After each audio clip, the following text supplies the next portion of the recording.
Okay, so let me just go ahead and pop up your page real quick just to show you what we'll be looking at.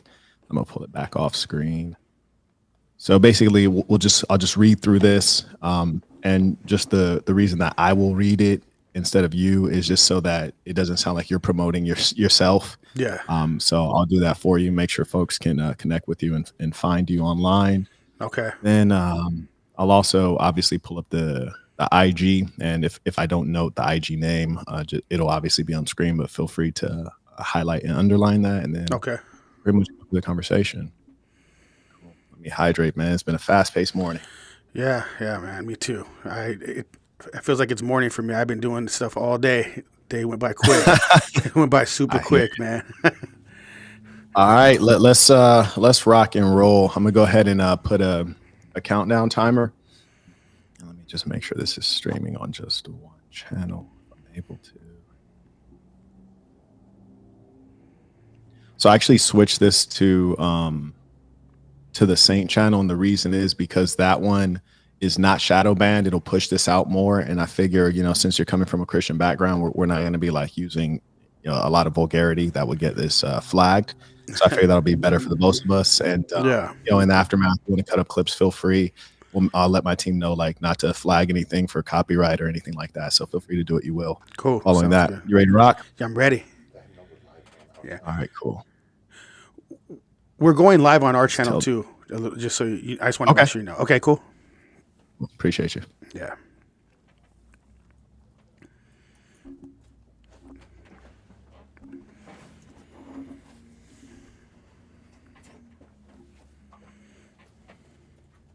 Oh yeah, how's your name pronounced?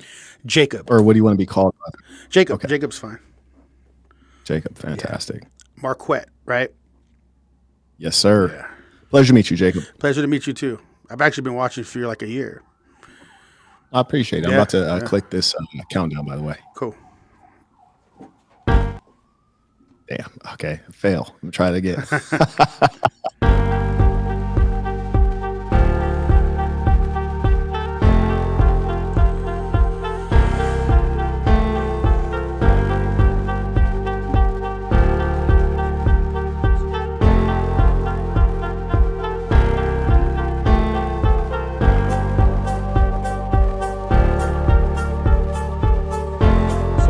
Going live in a minute right now with Marquett. I appreciate everybody for watching. Go ahead and peace to the saints. It's the one and only. It's the big homie. Today we have a debate between myself and Jacob. I'm going to give you some background on how we landed here, but it should be a good, wholesome, upright conversation between honorable men. And of course, it's going to be fun. We have another lamb for the slaughter, ladies and gentlemen. Jacob, I'll give you a little bit of time to introduce yourself, and then I'll kind of give the audience a background on how we came to have this conversation, and we'll get into it. Okay, sounds good. Do you want to give me an intro? Oh, right here. Okay, yeah. My name is Jacob Costas from House Over Baz podcast. We're a fairly new podcast. Business owner. Been around for a while. Been a business owner for about a decade. So I appreciate you having me on. And yeah, let's get to it. Absolutely, and I appreciate you coming on. And you're from Inland Empire? Yes. Yeah, shout out to the IE. I didn't grow up in IE, but I've made a lot of moves out there in the IE. What are some of the towns out there? Is that Rialto? Rialto, yeah. So my company is in Fontana, so I have a diesel repair facility, and I'm in Fontana, yeah. But I live in Upland. Okay, yes. Yeah. What about you? Yeah, Fontana, Upland, Rialto, all that good stuff. Yeah, that's a beautiful thing. My primary residence is in Las Vegas. Okay. Yeah, but I made some moves. I had a gorgeous Puerto Rican chick out in Fontana back in the day, so I used to slide out there here and there. And you said you're in what business? You said diesel? I have a big rig facility, about an acre. It's I work on all big rigs and fire trucks and all that kind of stuff. Yeah. Wow. And I built. Congratulations on your business. Thank you. I appreciate that. I built a studio inside the one of the offices. Yeah. Okay. All right. That's a beautiful thing. We're gonna have a good conversation today. Yeah. I can really tell. I'm excited for it. Let's go ahead and do two things. Number one. I want to always honor those folks who support the work. There was a gentleman who had sent in a question on my last live stream, and it had actually went to the spam box, which is rare, but I do have his question, and so I want to read it out. And Jacob's in business as well, so perhaps you can give your perspective, and then we'll go ahead and get into the main discussion. Okay. Charlie writes, "Hi, Marquett. I've been watching you since you bodied that demon Adam on the Whatever podcast. Thank you for the lessons, experiences, and resources you have shared with this community. In my journey to self-improvement, your videos have been a great source of knowledge to stimulate the mind and laughter to heal the soul. There are times I wish I found your channel sooner, but that type of thinking is of no help. As of now, my main goal is to pay off my credit cards with an S, and purchase my first house." There's actually more here, but just the first piece. You have any thoughts on the credit card piece? I mean, paying off your credit cards when you're in business, I mean, we call that good debt. So we like to have our credit cards and just make payments on it. Paying them all off, I mean, we all know that when you have a business, it's good debt if you have cards, you know. So are you saying if you have credit cards in the name of your business or in your personal name? Mostly your business. I mean, it depends how deep you are in your business. I mean, you know, if you're a corporation and you have a bunch of credit cards, I mean, you don't want to pay them off. It actually makes your credit score go lower. So it's good to have. Okay, so, and I want to clarify for everyone watching. So there's your business has an EIN, you as an individual have a social security number. Yeah. And if your business is developed and has significant revenue, you might have the privilege of getting business credit. Yes. Conversely, some of you might even take out a loan or credit in the name of your business, but you have to personally guarantee it, which means that you as an individual human being with a social security number are guaranteeing that that debt gets paid off, which means that you're liable, and that is not ideal. I always promote don't use credit cards at all, ever, for any reason. Full stop. Don't use credit cards at all, ever, for any reason, full stop. Now, one thing I will say is biblically, would you agree that biblically credit, which is based on interest, is usury? I mean, I don't really have like a biblical stance on something like that. I always look at, when it comes down to it, yeah, you always say pay your debts in full and all that, but I understand in business, everything is done differently. So, I mean, when you have credit cards, it's like you're not paying off your debt. You still owe them, but you can owe them as you go. So when it comes to business, having credit cards has been great. I've been able to do way more things, build my business bigger and faster, and we call that good debt. So, I mean, I have a lot of... Did you use credit cards at the start of your business to start it, or did you use credit cards after your business started producing profits? I had bad credit before I started my business because... as an individual? Yeah, as an individual. So I built my credit up when I started my business, and I've been building it up ever since. Got you. Okay. And I'm assuming you had bad credit because of credit cards or what? Yeah, I just was young and I wasn't paying things off. I've had my business for about a decade now. So I was just a lot younger, making, dumber decisions, just not really caring. But I mean, now as a business owner and with employees, I have other people's, lives in my hand. So I have to make smart decisions. I can't just make, dumb decisions and, party with that money like I used to do back in the day. Fair enough. And I do want to let everyone know that I don't speak as a religious person, as a Christian, as a Muslim, as a Jew. We will do some referencing of biblical text, just because that was the basis for which we're having this conversation. I do want to note for all of the believers, be you Christian, Muslim, or Jewish, you pretty much have the same line on interest. And it's simply summarized right here, according to Leviticus 25:37, quote, "You shall not lend your money at interest," which is to say, if you give it out, don't charge interest. Exodus 22:25 stipulates, quote, "If you lend money to another of my people with you who is poor, you shall not be like a money lender to him. You shall not exact interest from him," which is to suggest that interest is a fairly predatory, cruel thing, generally speaking. Now, I'm not saying this as a business person. I'm saying this as like, if you're one of the persons who follow the word, whether your word is the word of the Christian God, the Muslim God, or the Jewish God, which are all of the Abrahamic faiths, then you should not use interest. It is a wicked thing. Now, if you're a business person and you can be on the money lender side, absolutely. It sounds like a good idea. But anyways, I just want to throw that out there for all of you all who believe yourselves to be believers, because a lot of things, especially on the Christian side, seem to be forgotten. In fact, just this morning, there's a Christian that seems like he was trying to cheat me out of an extra $30,000. Amazing. But this is the world that we are in. Anyways, I'm going to continue on. So the gentleman states that he had multiple credit cards. I say no one should have any. And we see that he suffered for that. He suffered. That is why I give you this advice. He says he wants to purchase his first home, which is a beautiful thing. Highly recommend that if it makes sense for your trajectory. He writes, I'm embarrassed to say that I have $10,000 in credit card debt due to dumb spending. Anything on a credit card is dumb spending. I don't care what you paid for. And you know, the good news is that $10,000 is not that much. Would you agree, especially you being a business owner now, $10,000 is really chump change, right? Yeah, no, I have to, just to survive in business, I have to make 25,000 a week or I go under. So yeah. Yeah. Listen, he said to survive, I must make 25,000 a week. Yes. Exactly. So that's the good news, is that 25,000 is not going to mean much to you unless you're suffering on the wrong side of compound interest. He writes, also, I'm paying off my car. I have 8,000 left till it's fully paid off. I was thinking of stopping my credit card payments and use that money toward paying off my car. What are your thoughts about this idea? Thank you for your time. Peace to the saints. Now, that is the part that I think is most interesting. And I'm really happy that he asked me that, because it seems as though he was really about to make a decision that would cause him to suffer. What do you think? He's saying he's going to stop the credit card payments and focus on paying off the car. So he's just not going to pay the credit cards anymore. He's going to mess his credit up. That's what it sounded like based on how it was written. No, that's really bad. Your credit in the United States is the most important thing.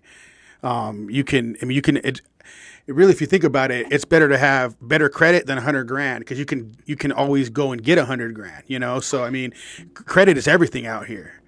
So I don't think that's a smart move at all. I agree with your conclusion, which is it's not a smart move. I don't agree with the underlying logic, which is why it's good to have two perspectives on here. Yeah. Would I rather have credit, or would I rather have 100,000 cash? Well, I'd rather have the cash. Number one, you mentioned in the United States is very important. That's actually quite true. Around the world, there's a lot of things you can do with cash that would be far more advantageous. And in most countries, you can't get credit. Like if you're a foreigner in another country, which, like, for example, as we speak, you can see that the sun is out. I'm assuming the sun is not out where you are in the United States, right? Yeah, no, it's out right now still. Yeah, wow. It doesn't go out. Yeah, you're in PST. Yeah, it doesn't come down to like around 7 now. Yeah. Okay. Yeah. I forget you're not on East Coast. Yeah. So, like, for example, in this country that I'm in right now, if I had no cash and I just had credit, even if I had excellent credit in the United States, I couldn't do anything. But with $100,000, I could buy a proper apartment, 2-bedroom apartment, brand new build in a nice part of town. Furthermore, with cash, you can also work out deals. You can negotiate things. You can get seller financing. You can do so many things with cash if you're a clever business person. With credit, you're fairly crippled. But the most important thing is if you have credit without cash, then it really isn't going to help you anyways, because you're going to get into a debt trap because you won't be able to pay. Yeah, my stance. Oh, sorry. Go ahead. Sorry, you weren't finished. No, please. Well, my stance was if you're a business owner, really. So as a business owner, credit is better than the cash, because I can do so much more. I can get so much more money in from SBAs, from grants, from all these different things I can go after.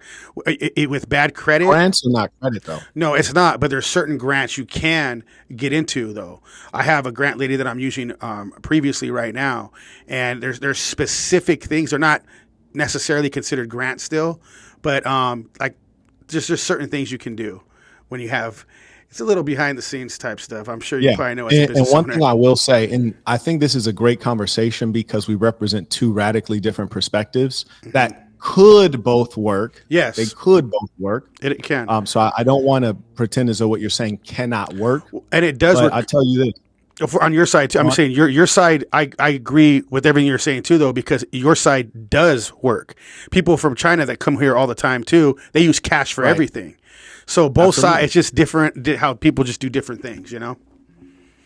And I'm designing around the likelihood that you're going to make a mistake at some point. And if you're over leveraged, whether you're in real estate or whatever heavy industry might require a lot of capital and you're over leveraged, maybe there's a bubble, maybe it's a macroeconomic cycle, and you're over leveraged and then things go wrong and you don't have cash reserves, but you have a lot of credit, a lot of outstanding debt, you will suffer greatly. So, for example, if you and I did exactly what we're describing, I financed my business using cash, grants, negotiation, seller financing, investments. And then you, on the other hand, say finance yours using maybe some of the things I mentioned, but primarily on credit. And then there's an economic downturn or there's a bubble busting in our industry. I'll still be good to go and I would still be considered well off. You would then probably go into bankruptcy and debt and you would suffer greatly. Very correct. So everybody around me right now has shut down. All the guys that have been in business 30, 40 years are shutting down. The reason why is they have a massive debt. So you're completely right. And that happens all the time and it's happening now. So the reason why, so it actually helped me that I'm smaller than they are, because now that's the only reason I survived. I didn't put money all over the place like they did. And now they had so much money out that when they're not, the same work not's coming in, they shut down. So you're completely right. And that's happening now. That's a great perspective. And that's one of the things I really appreciate about people who are actually doing business, people who have actual experience. And I appreciate you coming onto the scene. And mind you, everyone, I'm literally just getting to know Jacob right now as we speak. We haven't had any previous conversation whatsoever. But a lot of YouTube guys, they come on and they really don't have a past before YouTube. There's nothing really to hold on to. And so the advice and perspective that they can give is very limited. And so I appreciate you being able to share that that insight. Yeah. So anyways, my perspective on his piece about stopping the credit card payment and paying the car off, I think that is a very bad idea. And I agree with Jacob in that it'll hurt your credit. That's number one. And credit is not everything, but it is important. And the less cash liquid you are, you definitely want to maintain the quality of your credit. And over time, credit is going to get you lower payments on whatever you do, whether it's a car loan, God forbid, a personal loan, or a mortgage. But the last part is this: when you're deciding which thing to pay off, if for some strange reason you can't pay a minimum payment on both of them and you have limited income that's not growing for some reason, you want to ask yourself which one has A, the highest interest rate, and then B, the worst penalties, and C is least likely to negotiate with me. Whoever is the most predatory and is generally the credit card, you're going to want to pay that off. Why are credit cards going to usually have a higher interest rate for you, be more predatory, and be less likely to give you flexibility? Well, there's no underlying asset. So they need you to pay them their money, because with the car, there's an underlying asset, the vehicle, the automobile. So if you stop paying, they can come take the car from you. You stop paying on the credit card, they can't take anything. So they're at a total loss. They got to write it off. So in as much as that's the case, the credit card is really going to tax you. So I'd highly recommend that you pay at least a minimum on the credit card and then pay your car payment. And don't forget that you can actually refinance cars as well, right? You can get a different loan on the car. You can pull in family members, parents as necessary. You can renegotiate to get the payment lowered or get the term extended. So if you have a 5-year car loan, you can extend it to 6 years, 7 years, reduce the monthly payment. Any other thoughts on that one before we carry on? No, I completely agree with you on that. Fantastic. Yeah. And Charlie, we appreciate you supporting the work. Anyone who has questions, comments, you can send it below. May I acknowledge Joseph? He writes, tuition for the upcoming live. Yes, indeed. This shall be a good one. I'm excited to get into it. Shout out to Endless Apex. Comes in by PayPal. He writes, let's work. And shout out to Joseph as well. Okay, I just said that twice. That's okay. Nothing wrong with being extra thankful. Here we go. So let's first take a look at... Let's see what we got here. Let's take a look at your YouTube channel. And I'm just going to go ahead and read through so folks can see what you're about, what kind of information you have. And so here's his YouTube channel. And am I pronouncing this correctly? Howls Over Baz? Yeah, Howls Over Baz. Howls Over Baz. Yeah. Got it. Howls Over Baz. That's the YouTube channel. Here it is right here. I'm just going to go ahead and do a little read through. Unleash your inner leader. I really like that. We talk a lot about leadership here. With the Howls Over Baz podcast. Join the dynamic hosts, Jacob, Ronnie, Rico, Eddie, as they dive deep into the realms of personal growth, self-improvement, big on that, leadership development, okay. Every podcast is a powerful mix of practical tips, that's very good, inspiring stories, we all love stories, thought-provoking insights designed to help you break free from the pack and embrace the spirit of a true howler. What's this concept about howling that you have? So wolves over sheep, wolves howl, sheep bass. So basically, leaders over followers, wolves over sheep. Because the sheep, just follow the crowd. That's where we came up with that. Yeah. Fair enough. Oh, and by the way, this might sound like an advertisement. I've never met this man. He's not paying me anything. Yeah. He just, my video editor saw him react to a clip and brought him on. And, I just want to honor him by letting you all know what he does. Appreciate that. Absolutely. And let me just finish up with this real quick. Okay. It's time to shed the sheep mentality and take control of your life, whether you're striving for success in your career, fitness, relationships, or overall sense of purpose and fulfillment. House Over Bass provides you with the tools needed to reach your full potential. Okay, very good. Then you have all your links here. Fantastic. This is what his channel looks like. That's some cool coloration. It's a little bit rainbow-like, though, my boy. Yeah, I've heard that before. Don't. Hey, we don't even go that side. We don't go that side, man. So don't worry about that. Hey, it's like I look at it as like a surfing type of colors. You know what I'm saying? Like I surf, so that's kind of how I look at that. No, it's actually a beautiful logo, and I think it's a pity that the LGBTQ has basically monopolized a natural symbol while doing unnatural things. Exactly. So yeah, it is indeed a beautiful symbol. Okay, and so here we go. Here's here's what sparked this conversation right here. So he did a reaction to a reel that was posted. And I assume these are some of your colleagues that were mentioned in the the other two guys next to me. Yeah. Fantastic. I'm just going to turn this on and see if I can refresh this, and then we're going to get into it.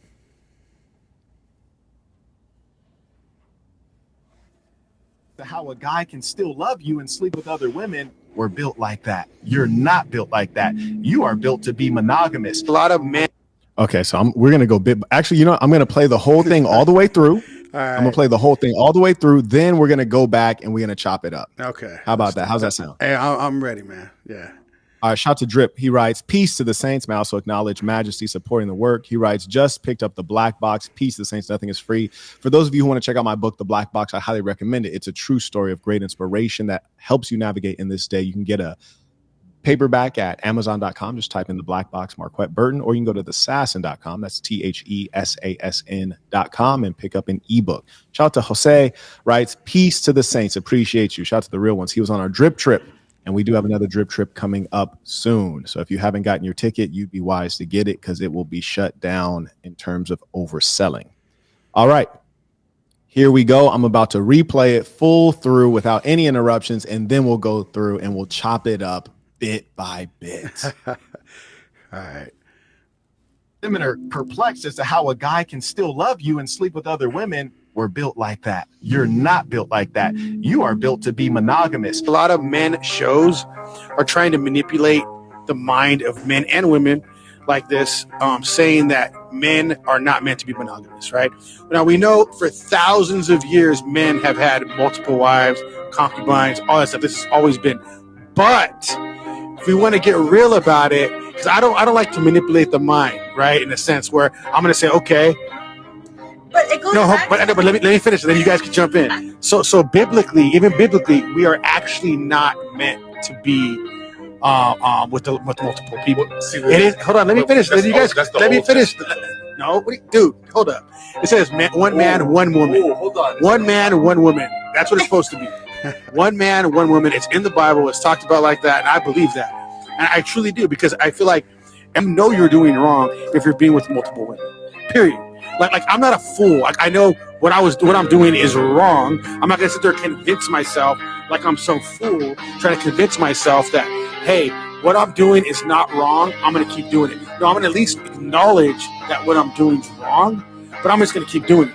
But I'm not gonna. I don't want. I feel like that's very scary to try to manipulate your own mind to believe that that it's okay to be with all these women.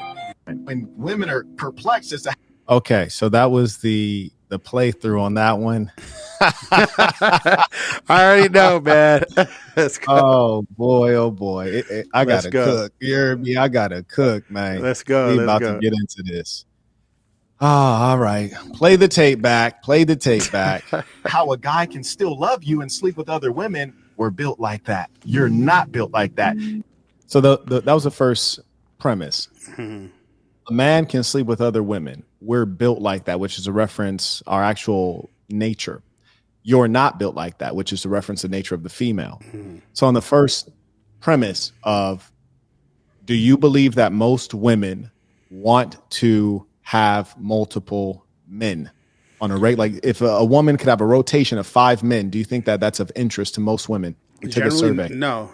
But I mean, dude, out here in the Inland Empire, it's getting radical, man. These girls are just being, I don't know, promiscuous. Can I say that word, right? Yes. So these women are out here just being promiscuous like crazy.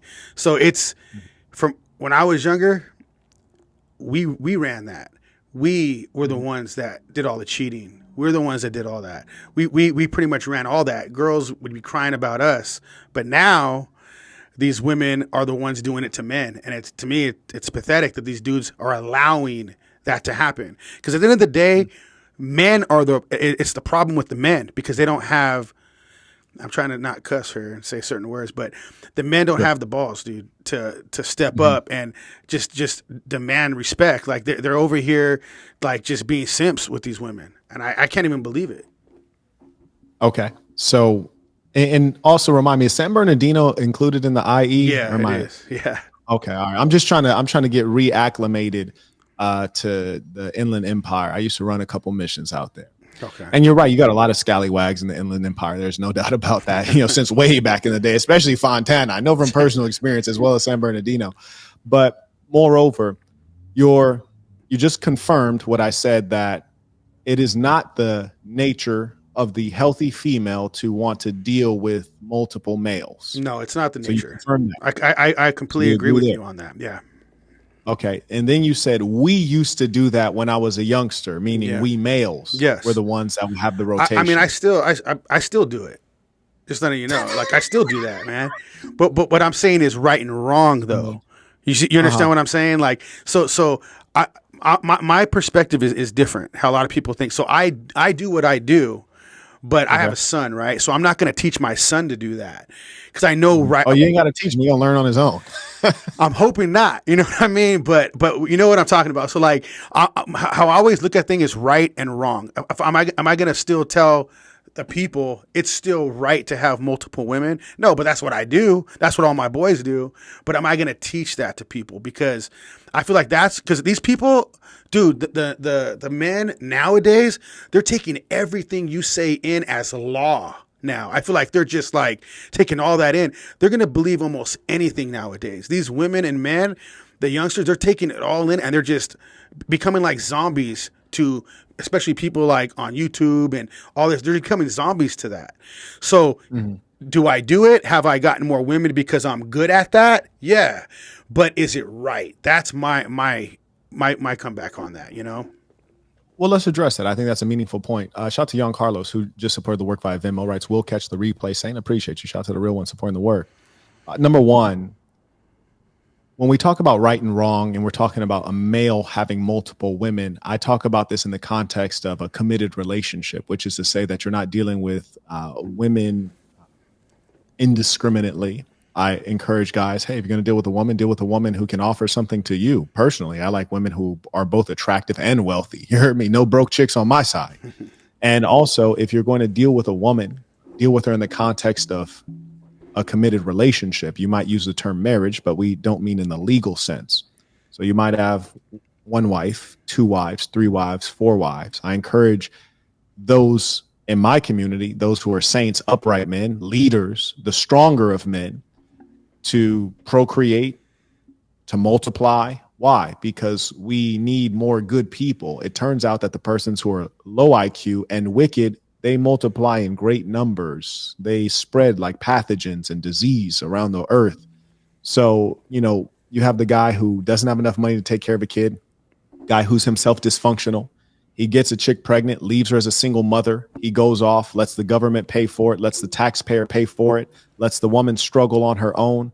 What I'm saying is that it is fine if you would select to have 1 wife, 2 wives, 3 wives, 4 wives, but you need to have it in the context of a committed relationship, and women need to be willing to follow your program. That is how they secure their support. A man is not responsible to support a woman who does not follow his program. So on the basis of that, a man is entitled to multiple females, and it is in line with male nature, and it is sound biblically as well. I yield the floor. Yeah, see, I don't agree with that at all on that part is biblically. So through the text, the Bible, it's always one man, one woman. What you Is become it? one flesh. People like to try to twist the words, but it's Mhm. it's it's really one man, one woman. You become one flesh together. Now, even like I said in the video, for thousands of years, yeah, men had multiple wives and concubines, but God in the Bible it spoke about God frowning upon that. Now, Okay. So you've referenced the Bible 3 times, but you've given me 0 Bible verses. Some of the ones you've referenced, I kind of have a sense of which one you're speaking of. So reference some scripture for me so that we can ground this in the Bible. And I first want to also state that, yeah, I'm not going to say anything. I'm gonna let you go. What scripture do you want to refer to since we're talking about the Bible and the I word? mean, everybody always goes back to even Genesis. God's original intention was for one man and one woman, right? Okay, That which was verse? Genesis 2:24, and then they have another one. Uh, it says in Deuteronomy, it says God condemns kings from taking on multiple wives. So in Deuteronomy, I'm it gonna go speaks to about that. let's hit Genesis 2:24 first. I'm gonna Okay, just pop this up for you. So we got Genesis 2:24, and I can't see it, but yeah, go ahead. appreciate you. Genesis 2:24. That is why a man leaves his father and mother and is united to his wife, and they become one flesh. So it's wife, not wives, too. So I Okay. mean, So let's talk about the one flesh part, which is critical to your argument. And this is how we got to break it down. But first, for all of those men who are watching, I want you guys to understand a couple of things. I want you to use your brains here. Number one, is God all knowing? That's a question for you. Is God all knowing? Well, I think in the Bible it says God is all knowing. Would you agree? yes, Yeah, God is all knowing. That's number one. Number two, did God create man? yes, Okay, we all agree on that. God is all knowing. God created man. Therefore, God should know man. Would you agree there? yeah. Great. So God would know man's nature, number one, how he's likely to behave, what he wants, what he seeks. And then furthermore, God should know man's level of understanding. My challenge to reasonable, intelligent, upright men is to ask yourself, why would God have you play a guessing game? Right? Like much of the Bible is a guessing game. It's like you don't even know what's going on. It's unclear. And we're going to see here because we're going to dig into this text. And mind you, we're already dealing with a translation of a translation of a translation. We're like 3 translations deep. But anyways, we'll play with it. Mm-hmm. And you should always also ask yourself, well, why is the Bible so complex when most men are simple minded? This is for the reasonable, intelligent people. Use your brains. Now, let's get into the part that you were talking about. You referred to the following scripture. I'm going to go ahead and pop it back up. And this is a scripture that is commonly referred to in arguments against polygyny, even though polygyny is clearly demonstrated at various points in the Bible. So, number one, that is why a man leaves his father and mother, leaves them, and is united with his wife, and they become one flesh. I think just number one, from a linguistic standpoint, the structure of this sentence, if you were a regular human being and you wrote this sentence, your English teacher would tell you to rewrite it and probably break it into 2 separate sentences because it doesn't make sense together. That's number one. I'm not afraid to say it doesn't make sense because it doesn't really. But let's talk about this piece about, and they become one flesh. This is critical. This language is not only used here in reference to a man laying with his wife, the one flesh concept that you're trying to suggest means that you should only have one wife. That it doesn't say that. It doesn't even suggest that. But there's another place in the Bible where it refers to a man becoming one flesh, and it was not referring to his wife. Do you have any sense of what I might be referring to? No, I don't right now. Okay, fair enough. So there's another place where it talks about one flesh.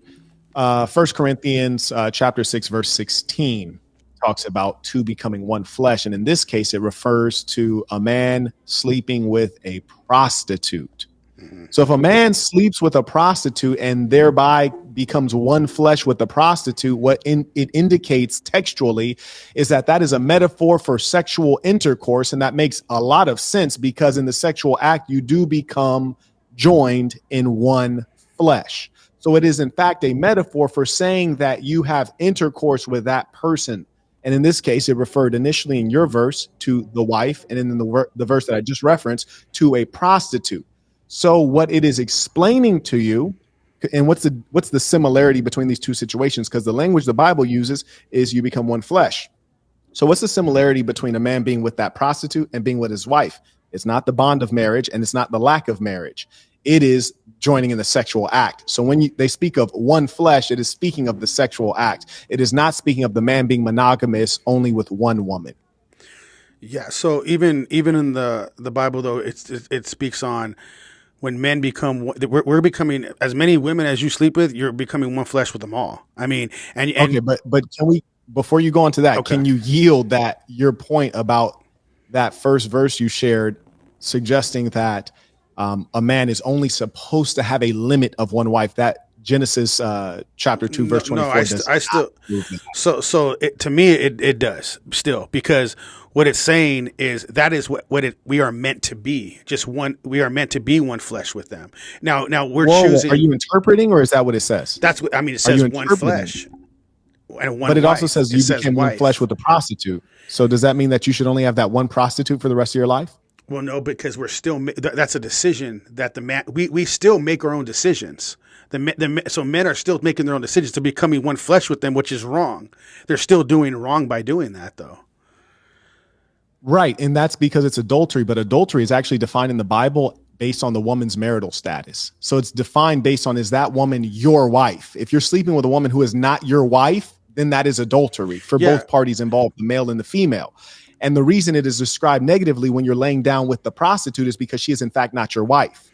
Yeah, but he shouldn't be laying down with the prostitute. He shouldn't be laying down with her in the first place. Because she's not his wife, and you're not supposed to have intercourse with persons who are not your wife. Well, a prostitute or anybody that, yeah, exactly. Same thing, but people who are not your wife. Yeah. Right. But going back to this verse here, this verse does not clarify at any level that a man is limited to one wife. I mean, to me, it does. I mean, we're going to keep going back and forth on that, but I could tell you, I mean, it says one wife. It says wife, not wives. It would have said wives. Right. Oh, wives with an S. You're saying it would have said wives with an S.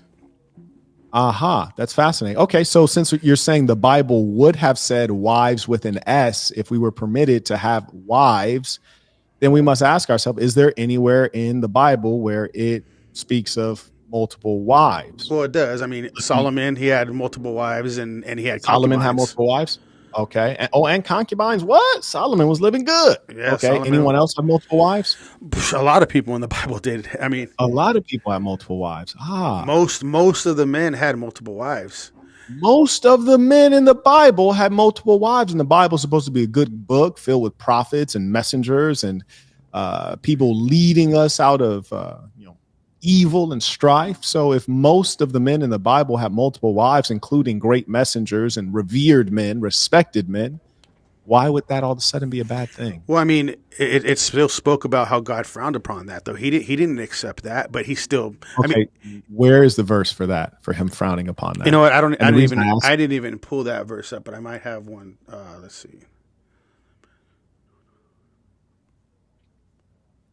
Yeah, go ahead and pull that up. While you're pulling that up, shout out to Nate the Great supporting the work now. So acknowledge Drip Lord Entertainment writes, I'm going to keep it a bean. If Mr. Burton signs off on it, I'm with it. It is truly Sasson or nothing. He is the purest representation of the truth. Peace of the saints in a real way, man. Shout out to Nicaragua. He writes, keep cooking, Saint. Thanks for the context. Oh, indeed. People, they cherry pick verses. They cherry pick verses, and it doesn't serve God's will. And it doesn't, aside from God, it doesn't even serve the goodness of human beings on earth. Shout to Frank. He writes, tuition, let's cook. Oh, yeah, we just heated up the stove right now. We ain't even put the chili beans on. You dig? So go ahead. I'll go ahead. But no, the thing is, I really think that is a big thing is people do cherry pick out the Bible. Unless you're in the. I'm waiting for your verse right now, though. I know. I didn't even pull it up. Biblical name, right? Wait, is Jacob a biblical name? It is. It is a biblical name. That's a biblical name. Yeah. Marquett is not a biblical name. So I'm going to need you to know that word better than me, Brody. I'm ready. Hit me. Let me see.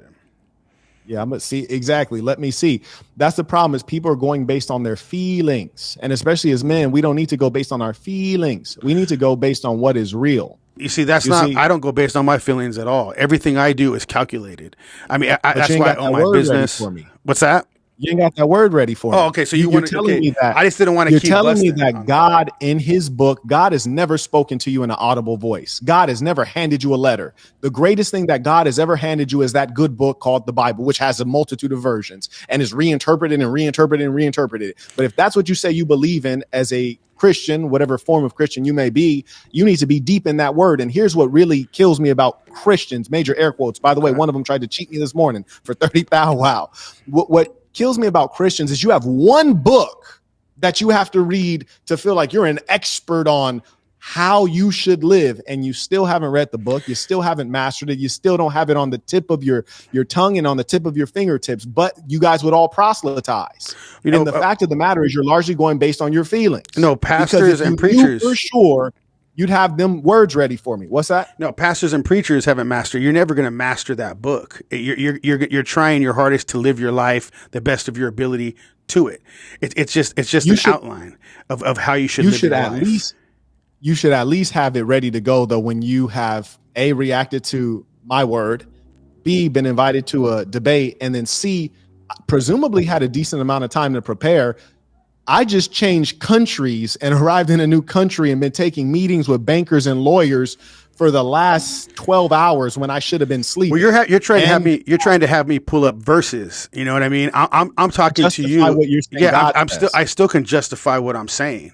So right off the bat, I'm arguing what God says, and I'm arguing secular logic at the same time. Yeah, I understand. So when I argue what God says, I use logic based on what we all know from the Bible, or I use the direct verse, which I just quoted a verse from the Bible. I understand. So logical. What God says. I know, but I'm asking you logically. You're saying it is. So you being a logical person, you're trying to say it's better for a man to have multiple wives than just one wife. Why is that though? Why would you think that? Now I'm Hispanic. Let me explain to you. Let me explain to you something. I'm Hispanic, okay. And all these people. You don't want me to answer that. Oh no, I know, but I'll go into that right now. But I'm Hispanic. Most of the dads. I'm part Hispanic. Most of the dads do have multiple women all over the place, and it's broken up so many families.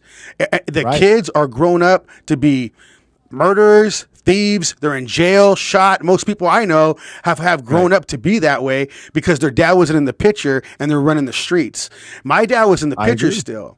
So he was still punking me to a point. Even though I grew up rough, he was still punking me. Now, a lot of the times when a man has multiple women, how is that ever going to go right? Usually, when do you see that right in this world? The percentage wise, you don't see it because polygamy is not a thing. And when they are, they're in Utah with some weird white dudes acting fools. I mean, come on. I mean, look at the people that are doing polygamy.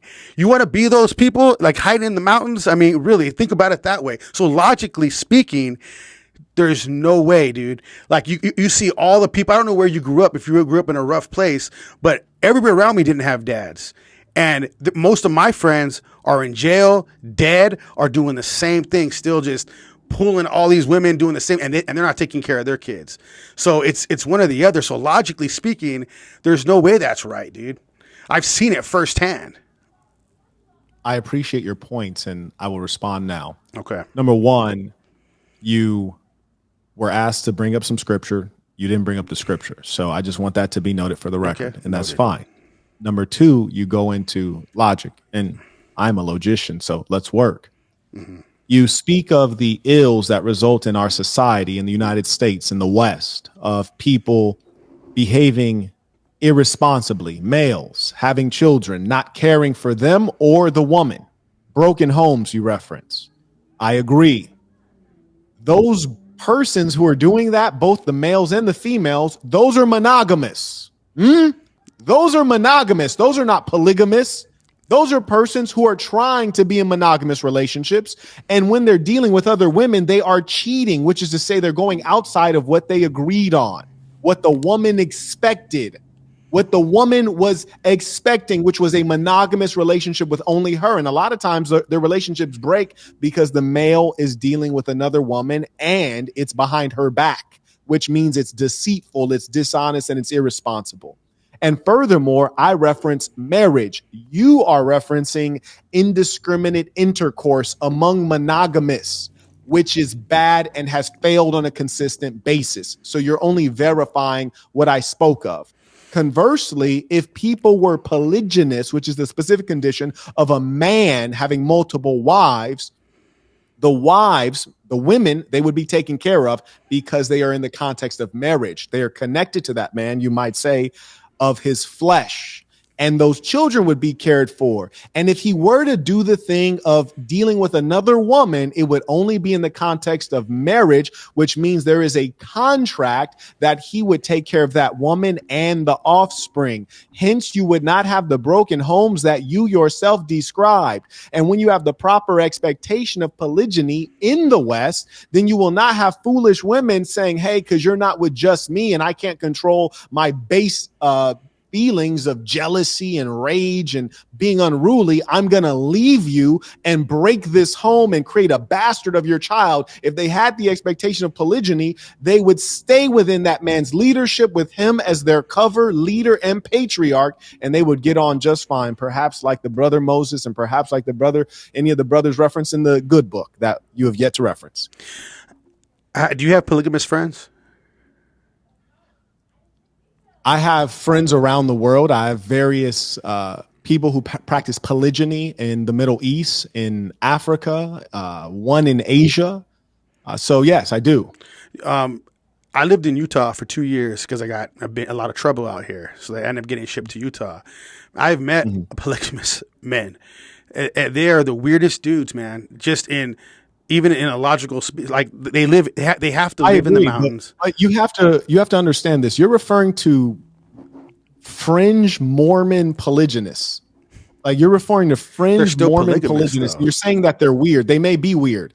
You're saying that they're doing it wrong. They may be doing it wrong. I agree with you there. So we're not in disagreement. And furthermore, you're not disagreeing with polygyny. You're saying, hey, I observe these people do it in a weird way. Well, yeah, I observe most Christians lying, cheating, stealing, and being promiscuous, but that would not characterize all Christians, even though I'd say that's a majority. And in fact, I would challenge you that most polygynists are not in the United States. They would be in the Islamic world, in the Middle East. So that wouldn't even be a meaningful reference point that you're making. I mean, it's still a reference point. I mean, it's United States reference point. So, I mean, I understand what you're saying. It's illogical because you said we're talking about logic and you said, hey, here's my issues with polygyny.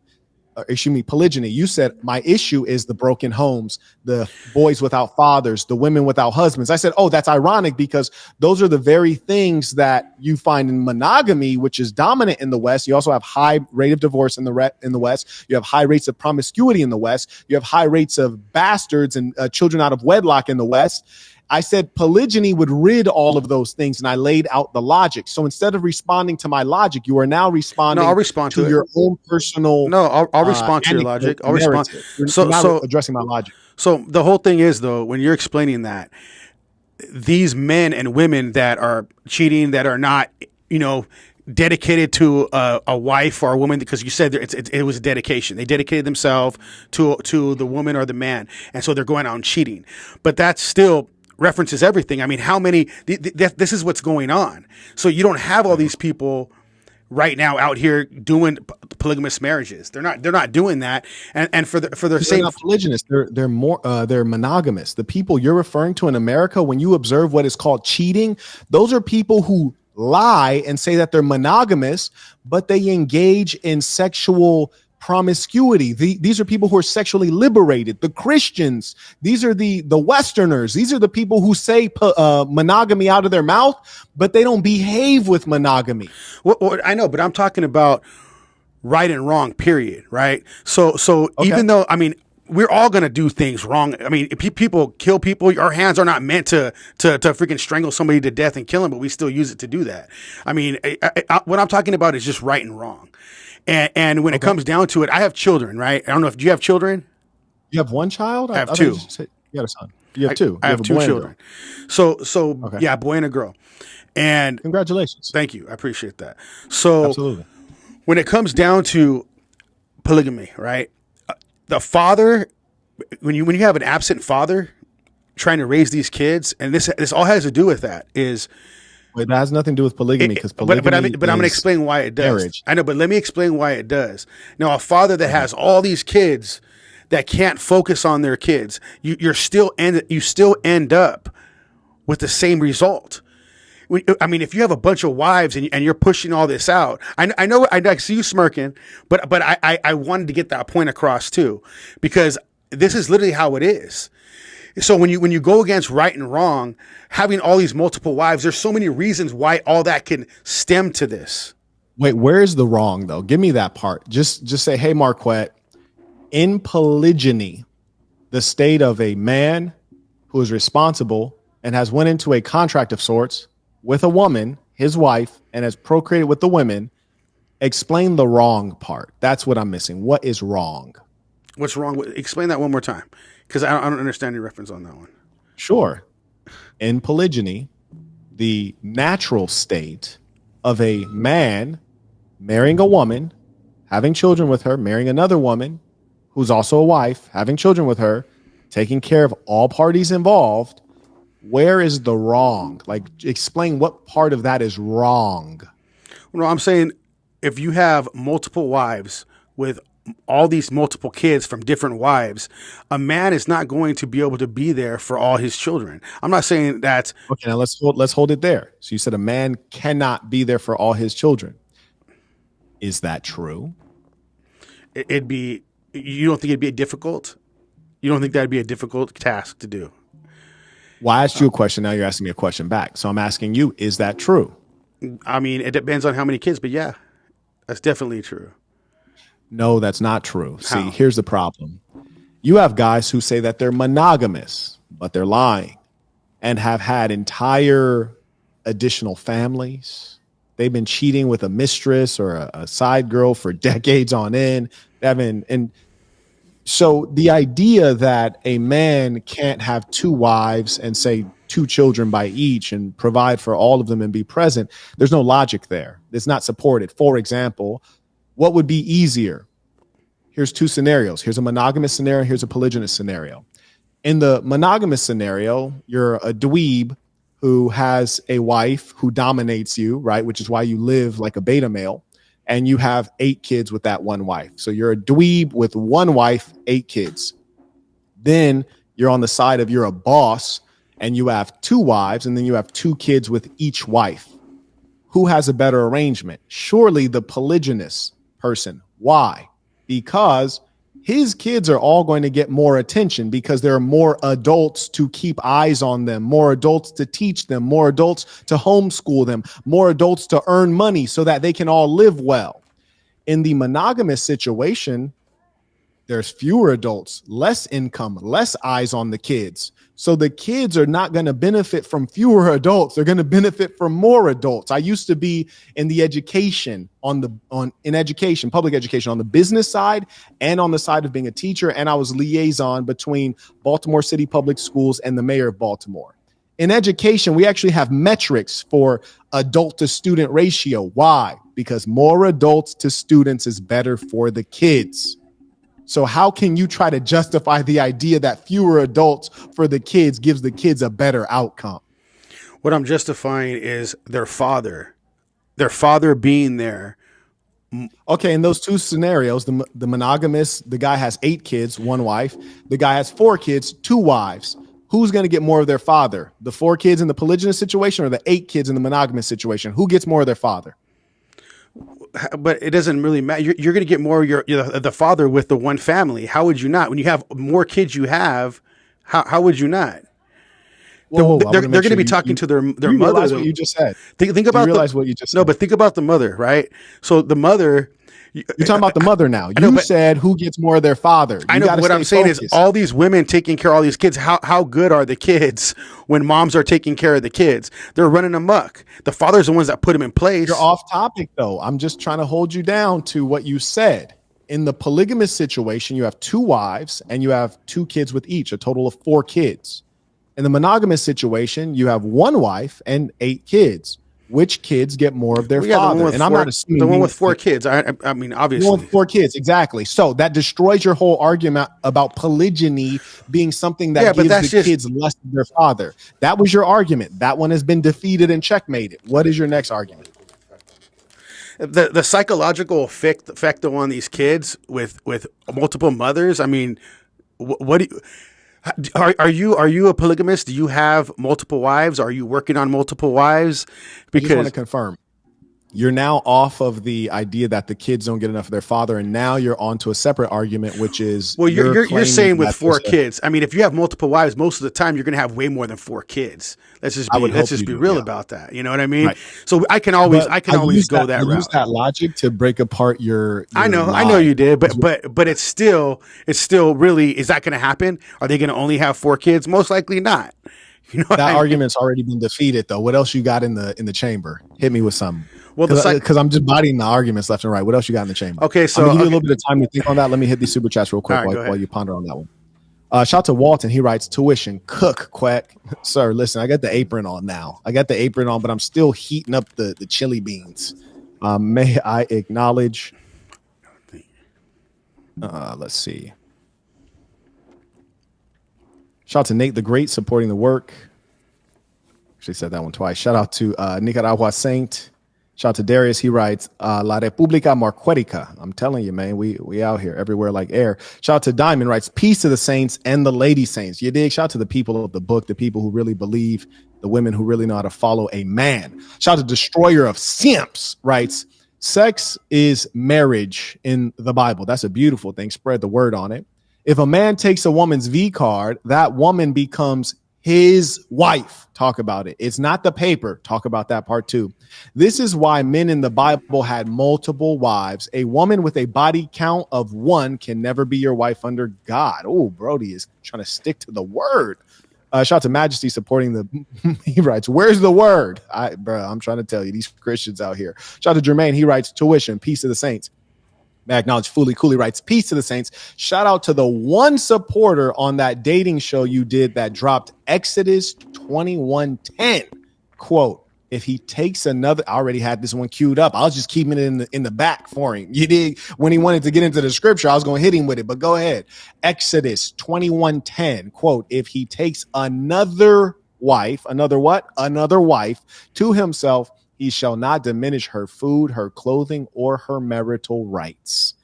Exactly. That is the Bible referencing multiple wives. I hear that one all Shout the time. Shout out to Hadar supporting the work.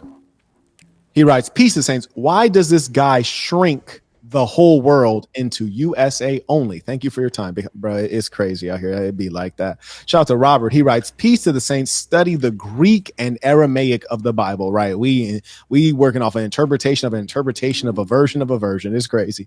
May I acknowledge Major Mind and Soul writes, Jacob, the man whose name has been given to our guest had two. Oh, no, he didn't.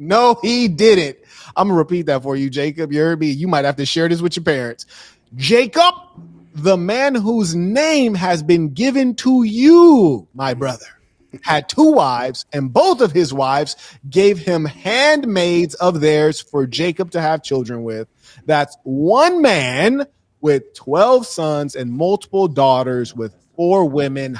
Hallelujah. Bro, what you got to say to that? That was crazy. All right, people are going to still argue with this, but that's the Old Testament, and when Jesus spoke, he changed. Everything changed when Jesus died for our sins. Everything changed. If not, everybody be killing goats still. Everybody be killing lambs right there. Nobody's doing that, so everybody does pick and choose what they want to pull out of that. Huh? People don't kill goats and lambs now because I'm saying for sacrifice, for sacrificing. Okay. So you're basically saying just throw away the Old Testament, completely useless. Well, when Jesus died for our sins, a lot of things changed, and we know that. Yeah, but see, this one of them?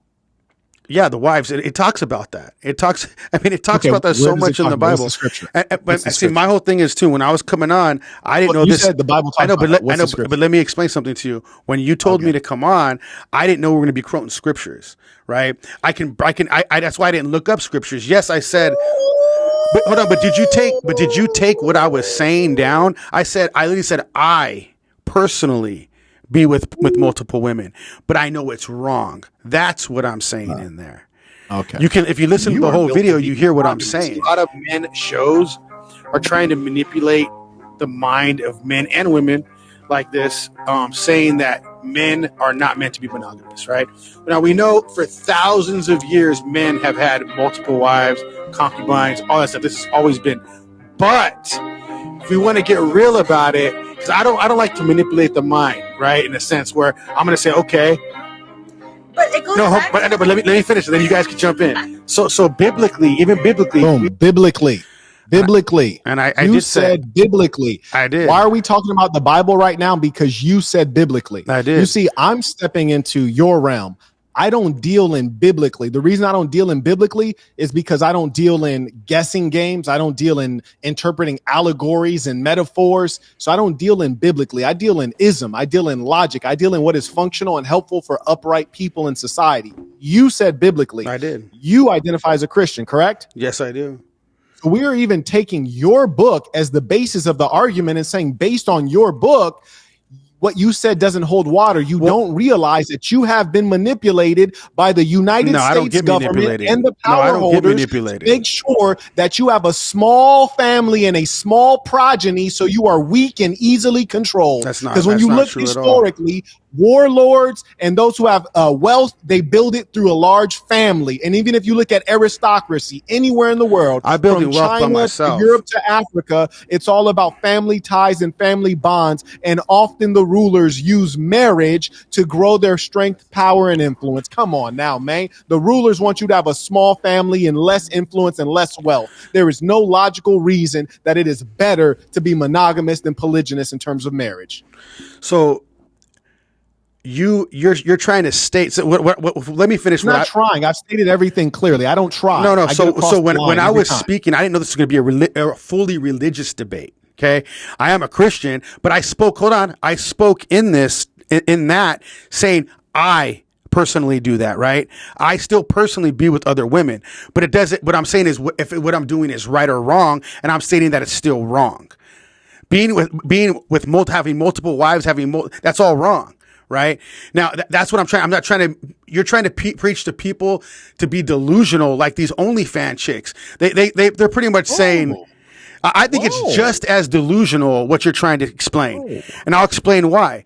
Just because go ahead. So these OnlyFans chicks that are coming on here saying don't give the metaphor. Just tell us what I'm saying that's delusional, because that's extraordinary. Oh, that is. So when you're saying that men are made to have multiple wives, where are you getting that logic from?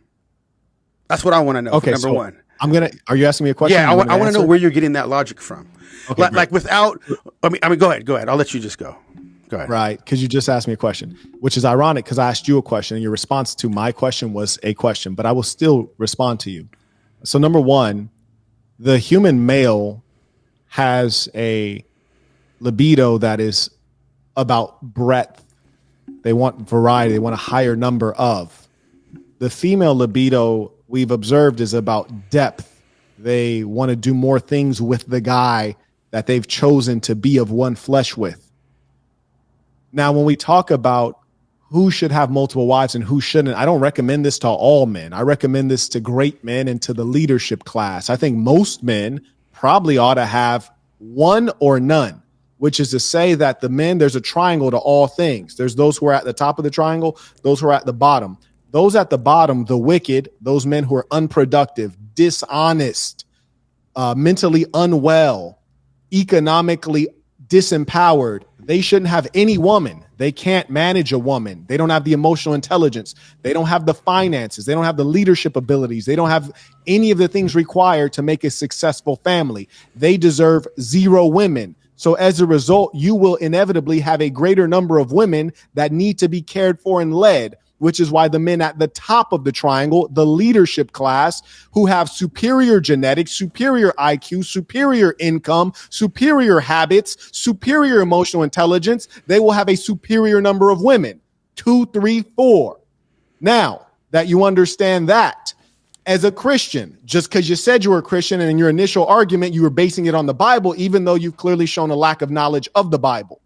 If you look at the data in America and ask yourself, are there equal numbers of female Christians and male Christians? You will find that there's about 20 million more female Christians than there are male Christians. And with that being the case, we see that it is clearly at some level ordained that some men would have to take responsibility for additional women. It is not about sex. It is not about perversion. It is about strong families, spreading your lineage and spreading our way. What you should also observe is that we are in a day where wickedness is pervading the earth, and we need the good peoples of the earth to do what God commanded: multiply. And you easily multiply when you have a multiple of women. So that makes a lot of sense. I mean, a lot of men are not Christians right now. I mean, they're not even following the Bible. They're not following the word. Even the Christians aren't Christians. You're completely right on that. They aren't. So the whole thing is back in the day, there was way more Christian men, way more leaders, way more men that demanded respect. They weren't getting cheated on by their women. And you can see the whole difference from everybody from then to now. So, I mean, these women that are all promiscuous, there's no men stepping up to lead. Why is that? Why are no men stepping up to lead? Why is there less great men? Why are all these men being cheated on and simped? This wasn't happening before. This is a newer thing. There's way more women taking control. Men that used to follow the word used to be stronger men. It shows that. So you see a whole lack of discipline in men now. I mean, it completely shows. You see, I know so many men, and I'm saying really disciplined Christian men that own businesses all around me they're keep building and building and building up. They have a great bond, but they are the man of the house when it comes to their wife. I see that all the time. Now that's why these women are winning out here. They're all these women are winning. Men are weak now. I mean, I know you can agree with me on that. The women are not winning. The women are losing. When a woman is uncared for, she is losing. When she has to go to sleep by herself on a regular basis, she is losing. We know that at the end of the day, she's losing. I understand that at the end of the day, they are losing. But the young ones think they're winning. They won't find out they're losing till they're like 40 years old. I see them all day at the bar. They'll be at the bar. Well, what's the point on all this? That's the whole Are you saying we need to go Taliban on these hoes? Man, we already are. I mean, the real ones are. You know what I'm saying? I'm saying the real ones are going like that on them. See, no women can control me. Nobody can control me. Not the world. I don't let nothing control me. That's the reason I'm able to build the way I build. I do what I do. I mean, I'm looking at you in the same way in that regard, but I think we have two different outlooks on that, on this specific thing. Now, no, for example, because I got a 3-sentence Bible: be yourself, be good to yourself, be good to good people. Number one, be yourself. If you say, you know what, Marquett, I have the managerial skills to have more than one woman. I got the leadership skills to have more than one woman. I have the income to do it. I have the emotional intelligence to do it, but it's not something that I desire. I'll say, fantastic. It is something I desire. I think all men desire that, but I believe it's wrong. That's why I don't do it. And I've done so much of your natural desires are wicked. I believe your natural desires are wicked. I believe most natural desires are wicked. I mean, even when think about it. When a kid's born, he's always trying to do wrong, and you have to teach him and discipline him, just like in anything else. I mean, I don't know I know you do boxing, right? I do MMA. Right. I surf. Mm-hmm. I own my own business. I take care of my kids. Right. All that requires discipline. Having multiple women or having one woman, it takes a lot of discipline to have one woman and be good to that woman. But you got to be the leader of that woman. You can't just go over there and just act like a simp, a fool, and let this woman walk all over you or cheat on you. You got to identify that.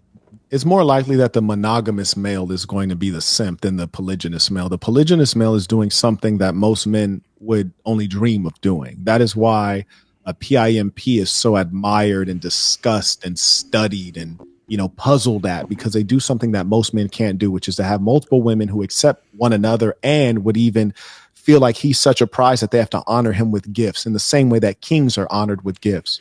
Let me acknowledge some of the folks supporting the work. Shout out to Darius, writes, Marquett Rico.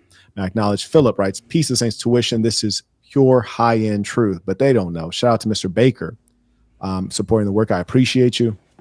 He writes, Matthew 5:18, For verily I say unto you, till heaven and earth pass, one jot or one tittle shall in no wise pass from the law till all be fulfilled. He writes, Is Christ lying, Jacob? You said things changed. Matthew. No, this is Matthew. That's New Testament. Right. That's and Jesus. He's saying in the New Testament, it's saying all be fulfilled, meaning all of the word. again, though, this is Jesus speaking in the New Testament. So, I mean, yeah. I mean, that seems people obviously don't know that. Okay. All right. Shout out to Natural Selection. He writes, Matthew 5:17. Do not think that I've come to this is one of my favorites, actually. Do not think that I've come to abolish the law or the prophets. I have not come to abolish them, but to fulfill them, which is to say that which preceded me. The laws that were spoken of in the Old Testament, perhaps. The messengers from the Old Testament, I've come to fulfill what they spoke of. That's what that means. He's talking about Ten Which is to say that you do not throw out the Old Testament. That's why the book is there. If the Old Testament was rubbish, why even include it? It doesn't make sense. Shout out to Major Mind and Soul. Right, it's Matthew 17:18. He hitting you with the same words. Basically, Jesus saying, look, like all that, throw away the Old Testament is nonsense. Shout out to none of the above. He writes, I'm going to be candid here. This guy is W-E-A-K. That's all, folks. That's all right. Oh. I'll lay him out if you ever came up for me. Bro said that. That's what I do too. You know what I'm saying? Carter, Peace to the Saints. Austin I'll writes, show him weak. Can't debate a religious person. They're too slippery. When you think you got them in a corner, it's always, quote, that's the Old Testament, or, quote, that was a metaphor not being taken literally, end quote. They be Muhammad Ali on the ropes. Can't hit him. Bro, I feel you, man. They be hitting you with that shoulder roll off the ropes. And count is crazy out here. Yes, indeed. And that's precisely why I got a 3-sentence Bible. And we have people who are on this earth giving an example today of how to live in an upright way. The Bible is a beautiful work. The Torah is a beautiful work. The Quran is a beautiful work. But it's a shame the way the Christians, Muslims, and Jews behave on a daily basis. And I think rather than trying to proselytize or share their word, it's like, damn, can you give us a good example? And here's the thing that really trips me out on you and the women arguing against polygyny. You argue against polygyny, but don't seem to argue against all these damn divorces. Don't seem to argue against all these single mothers. Don't argue against all these bastard children. Don't argue against all these unruly women. Don't argue against all this premarital sex and kids out of wedlock. But you argue against the idea of a man being responsible and saying to this woman, you're mine. Those kids you have are mine. I'm going to take care of you till the day I die. You argue against that. I find that today we have synagogues of Satan. We have churches with LGBTQ flags. We have mosques where they engage in filth and homosexuality. This is disgusting. And you guys are focused on tearing down the things that are actually good, which lets me know we've come to a time where left is right and up is down. Damn, you put me in that category? That shit, oh, sorry, that has nothing to do. I would never be put in that category. That has nothing to do with me, man. That's wild right there. No, that is that's not my really category. When you argue against polygyny, which is the idea of a man being responsible for a woman, all women that he chooses to deal with, and the kids that he creates, that's what you're essentially arguing in favor of, the lies that we observe today.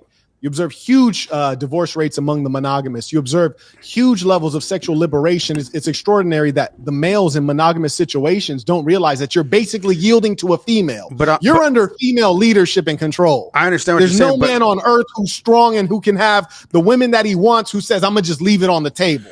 But nobody leaves money on the table. I understand what you're saying, but I was not one of those men.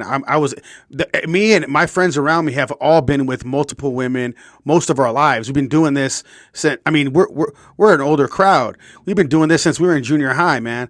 It all comes to a head where you're like, this is just so wrong. I can let you know, even the guys that are older than me. No, what you're doing is wrong. I agree. What you're describing is wrong. I'm not condemning you. I'm just saying what you're describing, that's wrong. Lying to women, that's wrong. I don't lie to women. That's one thing I don't do. I actually tell the truth. Well, why don't you just marry them, have kids with them, and live with a nice, happy family? Why would I marry them? I'm marrying these hoes. And I'm saying, like, what are you talking about? Just stop sleeping with them. That is wrong. Shout out to Gio. What do you mean? How is that wrong? Shout out to Gio. He writes, respect to the guests for showing up, but man, you are unprepared for this. Marquett is cooking. Peace of the Saints. Shout out to King. He writes, 1 Samuel verses 1-3. Bro just hit 1,000 verses. He writes, proof God wasn't against men having multiple wives. He gave King David. Man, hit us with like 30 scriptures just now. Shout out to David.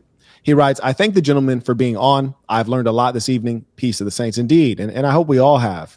And I think one of the worst things we can do is think that if we have natural instincts and natural desire that is inherent to a healthy human man, that it is somehow wrong. No, those are good instincts. You just have to honor them in responsible ways. Like, for example, I might have the instinct to punch somebody out. It's not right to just walk down the street and punch somebody out, but in the context of a boxing ring, I can honor that. And that's the key, is context is important. It's not always what you do, it's how you do. And we honor the fact that the man has the capacity for violence and aggressiveness. That's why we're great protectors of women. We don't say that instinct is wrong and negative. Why would you want to have multiple wives? That doesn't make any sense to me. Why would you even want to? These women are crazy, man. No, these women are crazy as hell. Why would you even want to do that? No, hold on. So you're going to tell me, I seen you talk to these women. I seen you. You would want to have multiple wives? Really? You see, a woman that you would have as a wife is different than a woman that you might observe me flirting with on YouTube for entertainment purposes, or even for instructional you got purposes. Me there. On that part. And Understood. Similarly, like, for example, I had breakfast before we hopped on this call, right? And I was so busy, and I'm thankful to have a good woman prepare me a breakfast. You never seen that woman on camera. You never heard her voice, because honorable women don't want to be on camera. They like to stand behind their man. They like to be invisible. They like to be the shadow of their man. Have you been married? So, shout out to Idris. He writes, "Peace to the saints. MMA, sir. The apostles taught the gospel with only the law and prophets, aka the Old Testament. These testimonies of the New Testament weren't in existence. Are you skilled enough to teach the gospel with only the Old Testament, like the saints, sir?" By the way, that's a bowler alert. I'm not trying to teach. I'm not here to teach the Bible. I based mine off of that and myself. So I wasn't here to come and teach the word. That's not what I came here for. I didn't know that's what you thought I was coming here for. Because if you were to see the clip, that was one based off of what I did. Only one thing. Only one part that I said. So I do base. J-Mo writes, go ahead. Bro is scared of commitment and told on himself. But I've been married. Like that. That's why I would never be married again. And I guarantee if you were married, you ain't going to get married to two women. I guarantee. Not legally. Not legally. Shout out to Mr. Gardner. He writes, "Peace of the saints. Tuition, keep cooking." Sir, it's apparently all I know how to do. The Iron Chef is here. That's crazy. Yeah. So I think our chief differences here are that you're saying that you like to have fun with women. You don't want to serve them as a husband. And yeah, I guess that's pretty much it. Like, you'd like to have fun with women. You don't want to serve them as a husband. And then condemning that behavior in yourself, you project and then say polygyny is wrong for great men. No, I changed my behavior like within the last year. So I'm trying to change my own behavior, and you got to understand, I own a business. I get women throwing themselves at me all the time. It's not a small thing. I get it all the time. Like how a lot of women have men in their DMs all the time, because you understand, when you got money and you got things going on, you got things pushing, women see that and they come at you. So I can be with as many as I want. I've been trying to control myself, my desires, and become a different man. That's what I've been trying to do lately. And it's a tough thing to do. But I see all these men with money that have all these women. They're not happy, dude. I see it all day long, man. I have so many friends that have so much money. You're not talking about polygyny. You're talking about people being philanderers. You're talking about people being womanizers. You're not talking about polygyny. The guys I know, all their women know they have other women. They all know about each other. These dudes are still not happy. That's still not polygyny. That's still not polygyny. How closer can you get, though, when it comes to that, right? Especially out here. Well, it's nowhere near it. It's nowhere near it, because you're dealing with whores, as opposed to women that you think are worthy of impregnating and taking care of. So it's quite far away. Well, no, it's really the difference in terms of the women they're dealing with. It's the difference between dealing with a Rolls Royce and a Toyota. You see, like, to be honest with you, I wouldn't want to be caught dead in a Toyota, you dig? But if I had a Rolls Royce, I'd show it off to everyone. And with your side girls, you don't really want to be seen with them if you're an honorable, respectable man. Whereas with your wife, you're proud enough of her that you would give her your name, you see, and let her represent you in the same way you'd be proud to show off a Rolls Royce. So it's radically different. Your attempt to liken these things is quite strange. It's that's not what it is. I'm telling you, the men that I know, all their women are dime pieces, good women, and they're not being with any other women. They're not being with other men. They're not doing that. These guys got them in check. So you saying they're dime pieces and they're good women? Well, they're not being with other men. They're not cheating on them. They're doing whatever this dude wants them. Just like how you would have with your polygamy with wives. They're doing whatever this dude wants them to do. He got them in the bag. Okay. He has them in the bag. A lot of my friends got it like that. They're older. I've dealt with these dudes for a long time, and they're all business owners. And I see this. They could be doing the same thing, but they choose not to marry these women. They choose not to do that. But these girls are just hanging on by a thread. So I still don't get that point. It still doesn't make any sense to me. Well, that's not what I'm promoting. That's not what I do. That's unrelated. Shout out to Majesty. He writes, no word to support his argument, just feelings. Oh, I don't go off my feelings. I don't go off my feelings. At all. That Michael Jackson song, just feelings, just feelings. Shout out to Obed. He writes via PayPal, I'm a 21-year-old Latin American male who attends a university in the San Fernando Valley, California. I would like to join and engage in a discussion about his comments.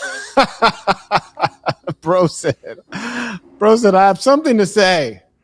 Shout out to Mr. Tammer. He writes, I think a huge misconception of having multiple women. And by the way, remind me to send the link. I damn near want to hear what Obed has to say. Just remind me to send the link. Obed, Brody, I don't have your email, my boy. So go ahead and send me your email from something that indicates it's you, like an email address with your name or from your university with a .edu, and we'll return you the link to join on. Mr. Tammer comes in via PayPal. He writes, I think a huge misconception of having multiple women is that they are flings. Maybe a topic for another video is specifically on that. Non-legal marriage with multiple women, not being a liar to women and ditching them if they don't deserve it. Jacob is focusing on flings. He can't understand the big picture. That's all I understand. Bro gave the chuckle. That's all I understand, though, man. Man. I only work on big pictures, man. That's it. That's all I work on, player. That's all I do. Yo, the gentleman, Obed, go ahead and send me an email from your edu or from some email address that has your name. I'm gonna send you the link back. Oh boy, and you know what, Jacob? I think that the natural inclination, because I think that we can all agree that God has to have something to do with nature, right? Because God created us. And if you ask yourself, is there one natural God-made way to identify if a woman has been with a man before? Is there a natural God-made way to identify if a woman has been with a man before? I mean, I don't know. I don't know about that one. God made. You ever heard of a hymen, virginity? Her hymen, when you break it, it bleeds. Well, yeah. That's a natural God-made way to verify if a woman has been with a man. Okay, but I was thinking when you meet them. I didn't think as your smash. Yeah, fair enough. Okay, fair enough. I understand. Right? Now, with a man, is there a natural God-made way to verify if a man has been with a woman before? I mean, that's quick. I mean, pretty much. No. There's no natural God-made way to verify if a man has been with a woman before. Yet another indicator that the woman, there's a natural seal on her to figure out, is she new? Is she new to you? Has she been lying? Has she been promiscuous? That seal on the woman verifies that this is a woman that has only been with you, which verifies the idea that she is soil for one man. But in the sense of the man, there is no requirement of a woman that the guy be a virgin. And there's no way for her to even prove it. But God put a seal on every woman to let us know if we were indeed the one that breaks the seal, just as with this bottle of water. Would you want to drink a bottle of water that some other dude you never met is drank from? No. Hell nah. You want to twist that cap, and what happens when you twist this cap the first time? You break that seal, lets you know you're the first, lets you know it's fresh water, lets you know that you're the only one who has dealt with this, is not tainted. So a woman shall be soil for one man, but a man, particularly the greatest among us, shall have much soil to plant his seed. Now that's some scripture right there, the holy book of Ism. You dig? Somebody remind me to write that Hey, down. I'm not arguing with the women's side of that. I don't. I mean, obviously, you know what I mean. I'm not arguing with the women's side of that. I mean, that makes perfect sense. And these women can handle that. That's why they're out here being on OnlyFans and doing all this host stuff. But I'm talking about the man. I'm talking about being a good man. That's what I'm talking about. Well, that's what I'm saying. Being a good man means taking care of the responsibilities that you select. If you select to get a woman pregnant and she's willing to be on your program, take care of her, honor her as a wife. That's what I'm saying. As a I mean, wife. what's wrong with that? Well, I'm just talking about the polygamy side of it. Like, none of that makes any sense, even logically. I know what you're trying to say. Logically, it does to you, but it doesn't. I mean, check this at out. all. Jacob, check this out. What I'm actually, how about this? Let me break this down, make this simple for you. And I'm even doing this while I'm emailing the gentleman this link to join on. That's how good I am. But you agree that marriage between one man and one woman is a good thing. Is that correct? Yes. I mean, in the United States, it's kind of hard to say, though, because of Let's remove the law. Let's say marriage under your pastor. Yes. Yeah. Great. Now, here's how I'm going to break down your logic. It's so easy. You said that marriage between one man, one woman is a good thing. It's ethical. It's biblically sound. It's a good, positive thing for society, for the man and woman. Great. So now I say, okay, so I'm a man. I marry one woman. And then I take and I pivot and I do the exact same thing with another woman simultaneously. So now because it's done twice, it's bad. What other thing in nature, when you do it twice, it becomes bad? That's strange, my dear boy. If I eat some broccoli and it's good for me, it's good nutritionally, and I eat two, now it's bad? I mean, it doesn't make sense that because you did it twice, it's bad. Generally, when you have something that's good, you generally want more of it. You know, I have some beautiful cars. Why wouldn't I want more beautiful cars? I have 3 employees. Why wouldn't I want 6 employees? I have 2 passive income businesses. Why wouldn't I want 4? Generally, when you add, adding adds value. That's wild to me, man. I understand you're debating. But that's so off from what we're even meaning, like talking about. That's crazy to me.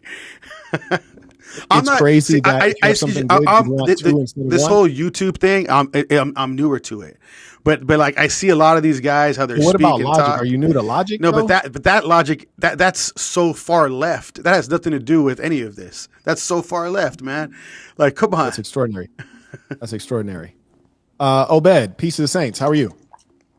Peace of the saints. I want to confirm that my audio is good and my video is good.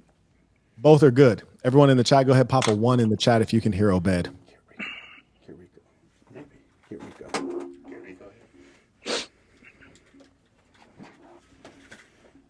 Fantastic. You're good to go, Obed. Talk to us. Okay, cool. I just want to make a quick introduction. What's it called? Hello to Marquett. I think this is the first time that I'm donating to the assassin. Hello to all the saints. And then hello to Mr. Baz. I have a point that Marquett pointed out earlier about populating the society, because currently we're experiencing that low performers, in other words, people that are living in destitute environments, poor people to be exact, they populate in great numbers. And it's unfortunate because they'll effectively raise kids, given that their financial situation is not great, their mental state is not great. They'll populate this society, and wouldn't you think it would be better, and the responsibility of people who are upright, who are mentally well, should go ahead and populate the society with more good people, with more goodness? Because we've seen that, at least in part, in our current state, you'll see that people that are in position of power are people that are foolish, they're liars, they're really like low people, and unfortunately they are represented in large numbers. And so how would you combat at least that piece, to Marquette's argument that he pointed out earlier? I do got only 4 questions, and I'll go ahead and carry on with the rest of my day. So you're stating that if good men have children, that it'll just keep pushing their understanding of being a good male onto these children. That's what you're saying?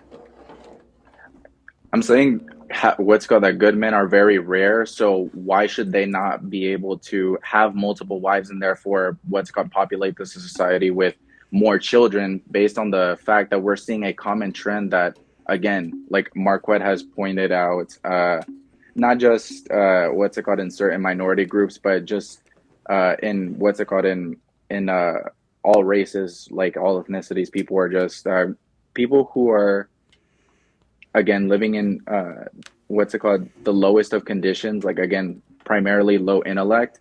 They're going ahead and they're spreading their seed, and unfortunately, like what's it called, there I see a lot of children who are the same, or not children, adults now who are the same age as me, and they're not respectful, they're not smart, and on top of that they're what's it called, they are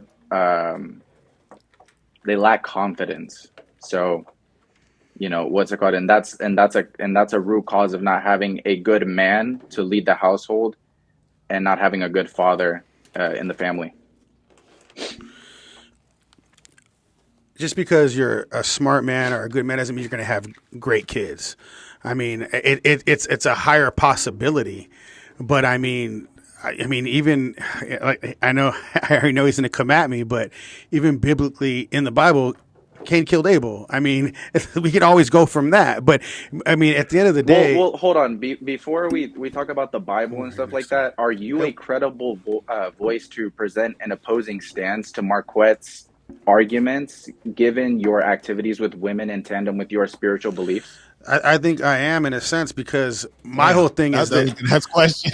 My whole thing is this: I've done all this kind of stuff. I've been married. I've been with all kinds of women. I've done all of this. I have a successful business. I've done this stuff. So I see what happens to men that do that are with so many women, multiple women. I see what happens to them later down the line. I don't want to end up like one of those guys. I know he's talking about that. It's going to be different if you're married to them, but I don't think that at all. I'm just asking if you're a credible voice. What's called, because ultimately, the main thing that should be the root, the what's called the guiding path of your life is your spirituality. And given that that's the case, it's unfortunate that what's it called, that this, you acknowledge this, but yet you still engage in what's it called, that's the most filthy of the world. behaviors of what's called of having multiple women that you say is what's called is not good for society. But yet you want to be a voice and what's called on top of that create a public representation of your stance on the issue that would be counter to what you're actually experiencing. I never said I wanted life. to be a voice. What I'm saying is right and wrong. I never said I wanted to be a voice for that. What I'm saying is what I'm speaking of is right and wrong. I'm not going to speak of delusion. That's just how I am. I've built things up. I've built my businesses up on not being delusional.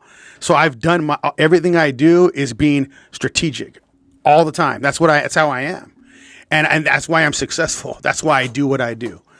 And I don't know if Marquette's around. Question, brother. Are you a credible voice to be able to present an opposing stance? Yeah, I am. It's just a yes or no question. Well, I already said yes, did I not? Oh, okay. So you want it again? Okay.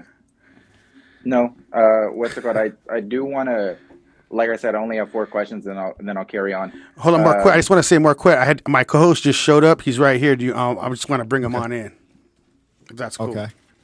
Yeah, absolutely. It'll be, obviously, as we have a split screen, it'll be a little bit harder to see him unless you're perfectly centered. But we got enough grease to throw in another small fry. You dig? We cooking. We'll see. I'm a big fish. Peace to the Saints. How are you? Do what it do over Good, here. Good, you? I'm well. And your name? Rico. Oh yeah, I saw you on the image. Rico Savage. Yes, sir. Your government name is Savage? Excuse me? Your government name is Savage? Like my government name, for example, is Marquette Devon Burton. I'm saying your government name is Savage? No. No, it's not. So why do you call yourself Savage? It's just I had a clothing line. The last name was Savage, so you know what I mean. It kind of stuck, and then people, friends and stuff, they say it, so just kind of carried along. Okay, so you don't consider yourself a savage, but you call yourself a savage. It's I mean, you can be a savage in all type of ways, bad ways, good ways. So yes, I do in certain situations, I mean, I don't know why you're shaking your head. I mean, it's like almost saying like you don't consider yourself a survivor. So you know what I mean? No, I'm Savage shaking is, my head up and down, no, which means like. I was talking about the other guy. Oh, okay, fair enough. But Because yeah, you said you, and I was the last person no. talking I'm to you. sorry. That's Yeah, what. no. But yeah, no. Yeah. That's not my last name, though. Okay, fair enough. All right. So we got Rico Savage here, co-host with Jacob, and so he'll be in the discussion as well. So we did introduce you, just acknowledge that you're here. I think there was like a conversation that was going on, so I don't want to derail it. Right. So I'll yield back to Obed so he can carry on. Thank you, Marquett.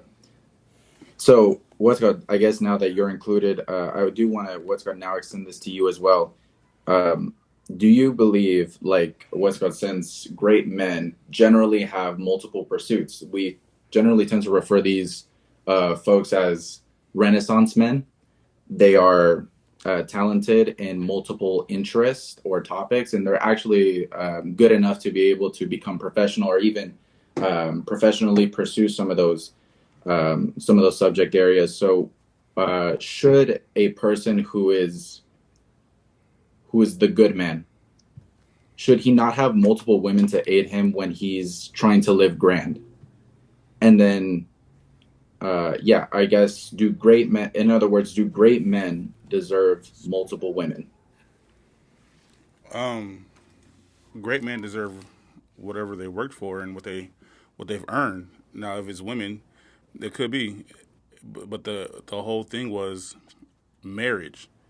It's the difference between having multiple women when you're single and multiple women when you're married. If you're out there and you're married, that's why it's single and there's marriage. When you're okay, well, let me you move introduce two the different scenario ways. in which you're actually honest with. Let's just say you wanted to get a stable, and you have, three things that you're talking to, and that you actually want to take seriously because you just live that grand lifestyle. I want to take serious And because all three. you're in multiple pursuits, Right. You're a person who is investing in property. You might be like Marquette, who's also a software developer, and you have many tasks that you need to handle at once. Generally, these things can be done by one person, but it's extremely difficult, and humans operate better when they're focusing on one task. So would it not be smart and just to have multiple females in your life, ones who love you, ones who care about you, ones who ones whom you can trust, that can help you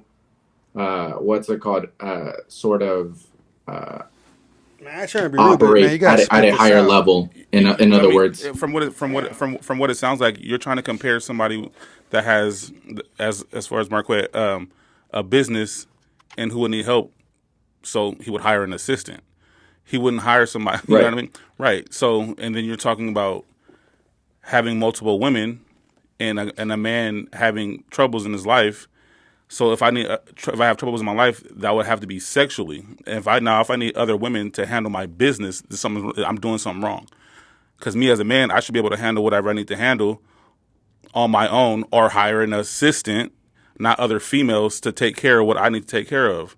So if you're be assistants. A wife can be an assistant.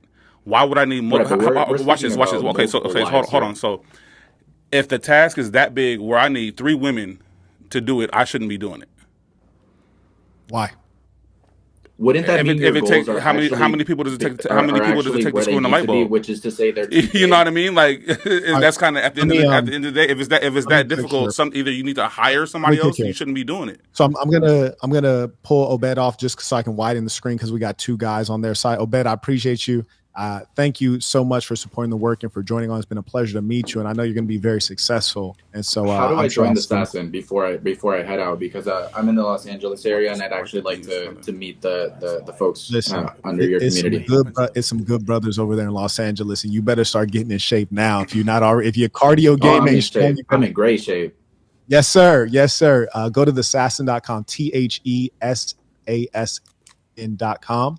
Once you join, you'll go through new member orientation. They'll connect you with Chris, who's the executive in Southern California. And they'll get you plugged in with the guys. And you're going to love it. I promise you. I could already tell. Thank you, Marquette. Absolutely. Pleasure to meet. Peace of the Saints. To the other 2 gentlemen, too. Have a great day. Absolutely. Okay, let's cook. Okay, so Rico, are you of the same position as Jacob, which is to say that you believe it is wrong to the act of polygyny is wrong? Yeah, I believe a man should only have one wife. I grew up in a household with a mom and dad. You know what I mean? There wasn't multiple moms. You know what I mean? That's what I mean. That's my stance on it. When we said polygyny, that's a specific stance of a male having multiple wives.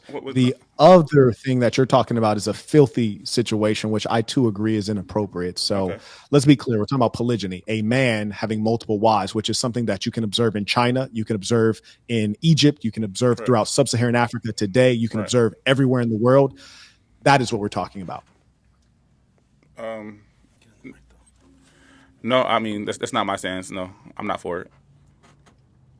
Okay. There's one thing to be not for it, but there's another thing to be against it. So, for example, I'm not for monogamy for myself, but I'm also not against it. So, for example, like you and Jacob, I think you guys should be monogamous. I think that's the perfect thing for you guys is to be monogamous. I think it's a great thing for you gentlemen. And I think it's an even greater thing for me to be polygynous. So are you against polygyny? Yes.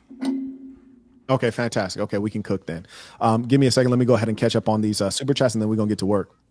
May I acknowledge Mr. Baker? He writes, quote, "A lot of my friends' women's are dimes, submissive, and faithful." Jacob, do you consider why men sometimes view Christians as liars? Yeah, a lot of Christians are liars. Shots none of the above 101. He writes, to the guest. That was a great one, I respect man. You defending, to the guest, I respect you defending your stance. However, you've yet to make an argument backed by linear logic or your Bible. All attempts have been pulverized. So, yes, you are intellectually weak in the context of this debate. Damn.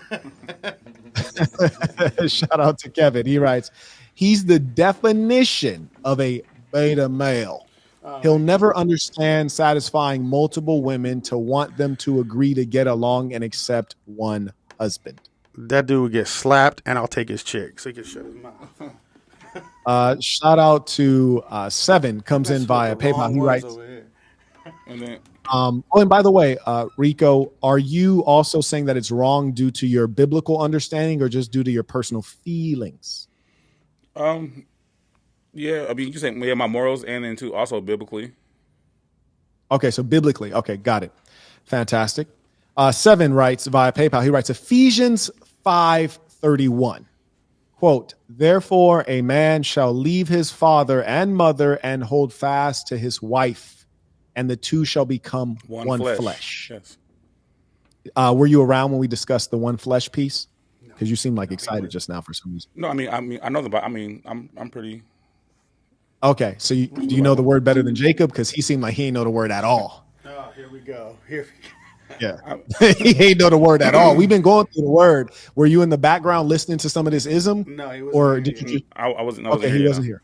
Okay, great. So you seem really excited about that verse that was just shared about one flesh. What do you interpret that to mean? I mean, just like in 1 Timothy 3:2, it says that church leaders should be husbands of one wife. So, I mean, just like. Okay, let's pull that up. Repeat that for me. I just want to pull it up for you. You said 1 Timothy 3:2. 1 Timothy 3:2. And it's a pity that you showed up late. I would have really liked you to have already been here, and then we wouldn't have to go backward. But I got time. Actually, I don't have time, but I'm going to take out the time. Appreciate it. Absolutely. All right, so here we go. You reference 1 Timothy 3:2, correct? Now the overseas of the above. I just want to make sure I pulled up the right verse. I'm not trying to debate that. I'm just saying you said 1 Timothy 3:2. Is that correct? Yes. Okay, fantastic. So we have 1 Timothy 3:2, and I'm just going to read it here. Now the overseer is to be above reproach, faithful to his wife, temperate, self-controlled, respectable, hospitable, able to teach. Okay, so what is the critical part here? Did I just hear you take a deep ass breath? No, Faithful to his wife, not his wives. It's not plural. Okay. All right. It's not plural. Now, let me ask you a question. Is there anywhere in the Bible where it is spoken of having multiple wives? Yes. Yes. Great. So we're dealing with a text that is allegorical, metaphorical, and also often contradictory. So I already stated that in the beginning. We know that that's kind of what we're dealing in muddy waters. But regardless, you're basically trying to infer. Here you're trying to infer that because it's referencing one wife, having multiple wives is prohibited. That is intellectually dishonest. That's a specious argument, which is to say that on the surface, it seems like it makes sense, but it's not credible. Murder's mentioned in the Bible, and nobody's talking about it being right. One second. Put Rico back on.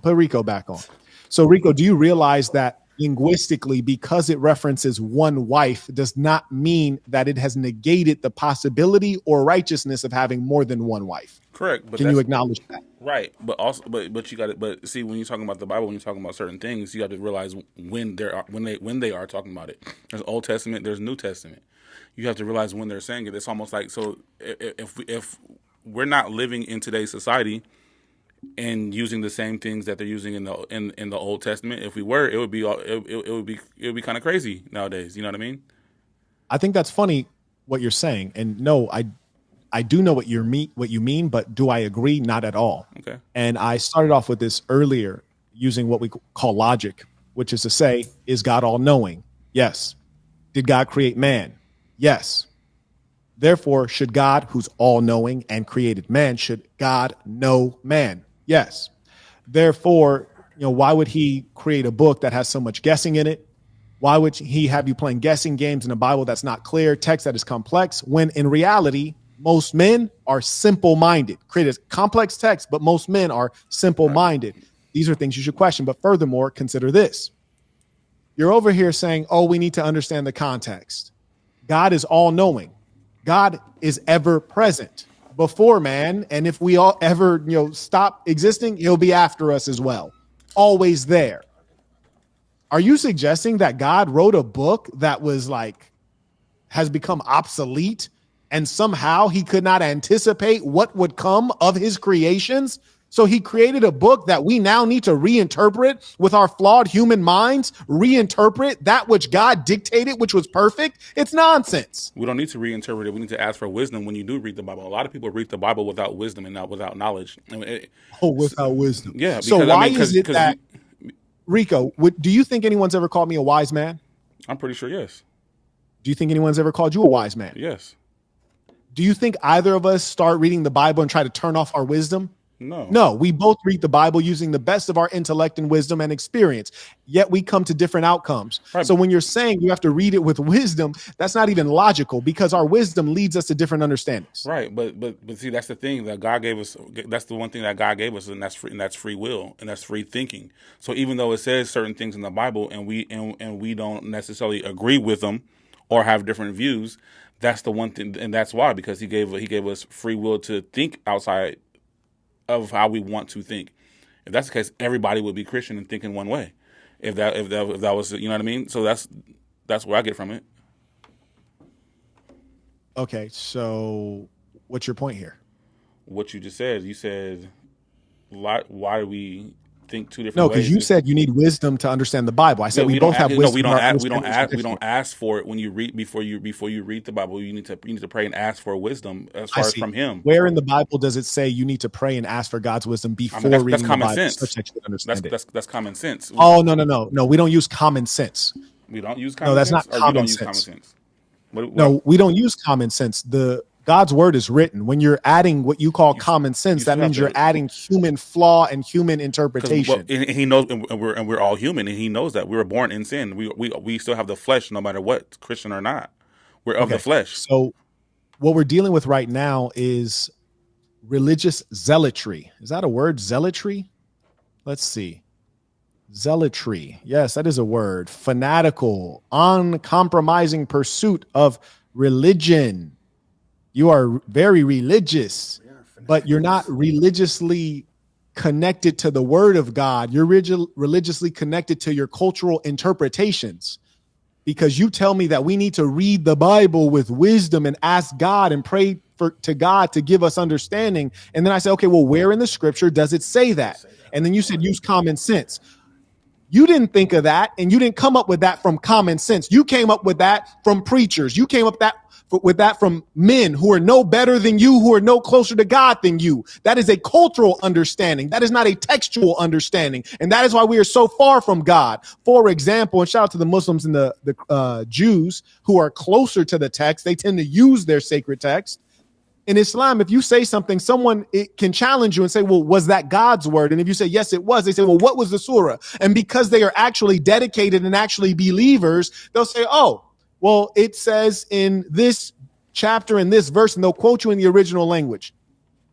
And they'll say, قُلْ يَا أَيُّهَا الْكَافِرُونَ لَا أَعْبُدُ مَا تَعْبُدُونَ. And then they'll say the words exactly, and they'll say, well, that means this. Whereas in your case, you literally said, well, it's common sense. Common sense is based on what a group of people think. Now, here's the thing. If you take what is common, meaning popular, what is common today in the West is LGBTQ. What is common today in the West is errant thinking, backward living, having cat moms and dog moms, living in filthy ways. Common sense is defined by the people that exist in that time, and people are lost today. So how could you possibly think that common sense would give you a greater understanding of God's word when we live in a godless society? Like I said, it's different. There actually is verses that talk about understanding, and asking.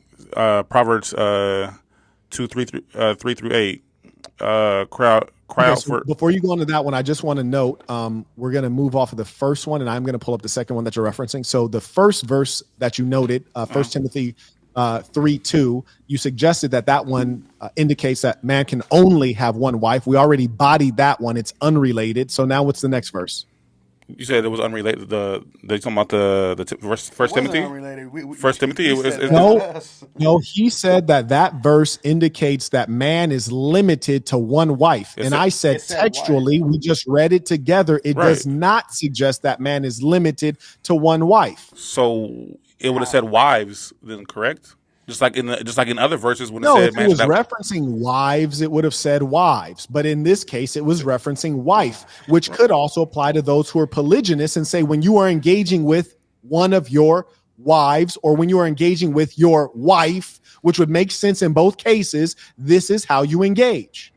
Does that make sense? No, it makes sense, but you're just trying to twist things. Like, how does that? No, I don't twist. That's all you're doing is twisting, man. No, like, it's real simple. You have a failing in your own understanding. You cannot blame the speaker because your understanding is you're trying to twist the words of what that verse says. I'll tell you why I have no incentive.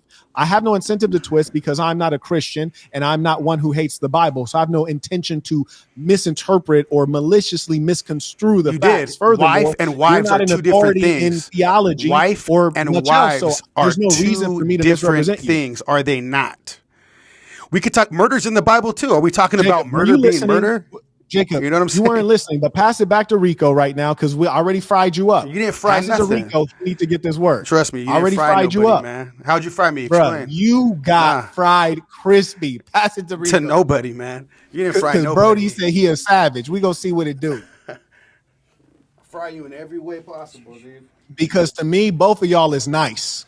I mean, nobody. There's only one savage on screen right now. Both of y'all are nice. Okay, we'll see about that. So the second verse I was talking about was Proverbs 2:3-8. Okay, let me pull that up. 1 second. You said Proverbs 2.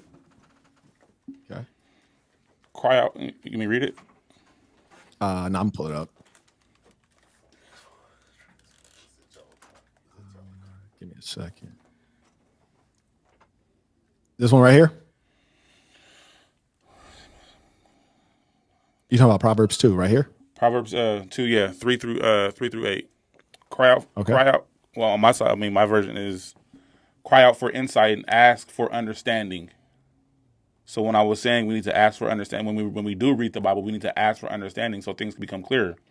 So when I was saying that, ask for understanding, search for them as you would silver, seek them like hidden treasures, then you will understand what it means, the fear of the Lord, and you will gain knowledge of God. And that's a beautiful thing. So when I meant ask for, when you do read the Bible and you ask for knowledge before you read, it's almost like you're preparing. You know what I mean? That's what I meant by it. Yeah, I hear you. And that's one of the most dangerous things about religion is that you can read that Bible or that verse you just looked at, okay, Proverbs 2, and I can give you a thumbs up like, yeah, that's beautiful. And that sounds good. And then someone named Jim Jones can come along as a Christian preacher and say, I prayed for understanding. Or someone named, who's the boy in Waco? David Koresh, Christian, come along and say, Proverbs 2, I prayed for understanding. And the Lord told me to take everyone to the middle of Texas and to stockpile weapons. He told me that we were fighting against Babylon. I prayed for understanding. And that's what I understood. Jim Jones could tell you that we're facing the apocalypse. The good among us must separate. I prayed for understanding, and that's the understanding that God gave me. You're a religious zealot. You're an illogical person. No, but there's at the end of the day, you have to realize what somebody like that is saying is probably off his rocker. You can't just because he uses, how do we know God didn't tell him that? I mean, when he prayed for understanding, you cannot know that. That's the whole basis of why your religious zealotry is dangerous. It shows in a person's actions. Just because a person says they're a pastor doesn't mean I'm going to follow them and believe them. They have to show action. I have to be convicted of what they're saying in order for me to believe it. Anybody can say they're a pastor. But you know that there were more people convicted of what David Koresh was saying than what you're saying. Do you realize that? And there are more people convicted of what Jim Jones was saying than what you're saying. And those people were weak-minded. I mean, sad to say, but I mean, but here's the thing: they would say that you're weak-minded. You're both crazy, man. People real quick. I'm gonna pass it back to you, Jacob. 1 second, Jacob. I'm gonna pass it back to you. You got the first hour. Let this man get cooked. But here's the thing. Here's the thing, Rico. You usually get in. Like, don't. Yeah. You can't talk in the background. Give us a little bit of time, Jacob. What you're saying, Rico, is you're insulting people who have a different interpretation of something that must be interpreted. No, it's not an insult. It's my opinion. It's what I believe. You're insulting them. You're saying that they were lost. They were misguided. They were because they obviously followed somebody who led them to. Go ahead. Please don't talk while I'm talking. Is that a fair request of you? Appreciate it. Go ahead. Okay. You're saying the same things about them that they would certainly say about you. And that's precisely why when we talk about any of these sacred texts, we must talk about what is written. And still, we will have disagreement, misinterpretation, and misunderstanding.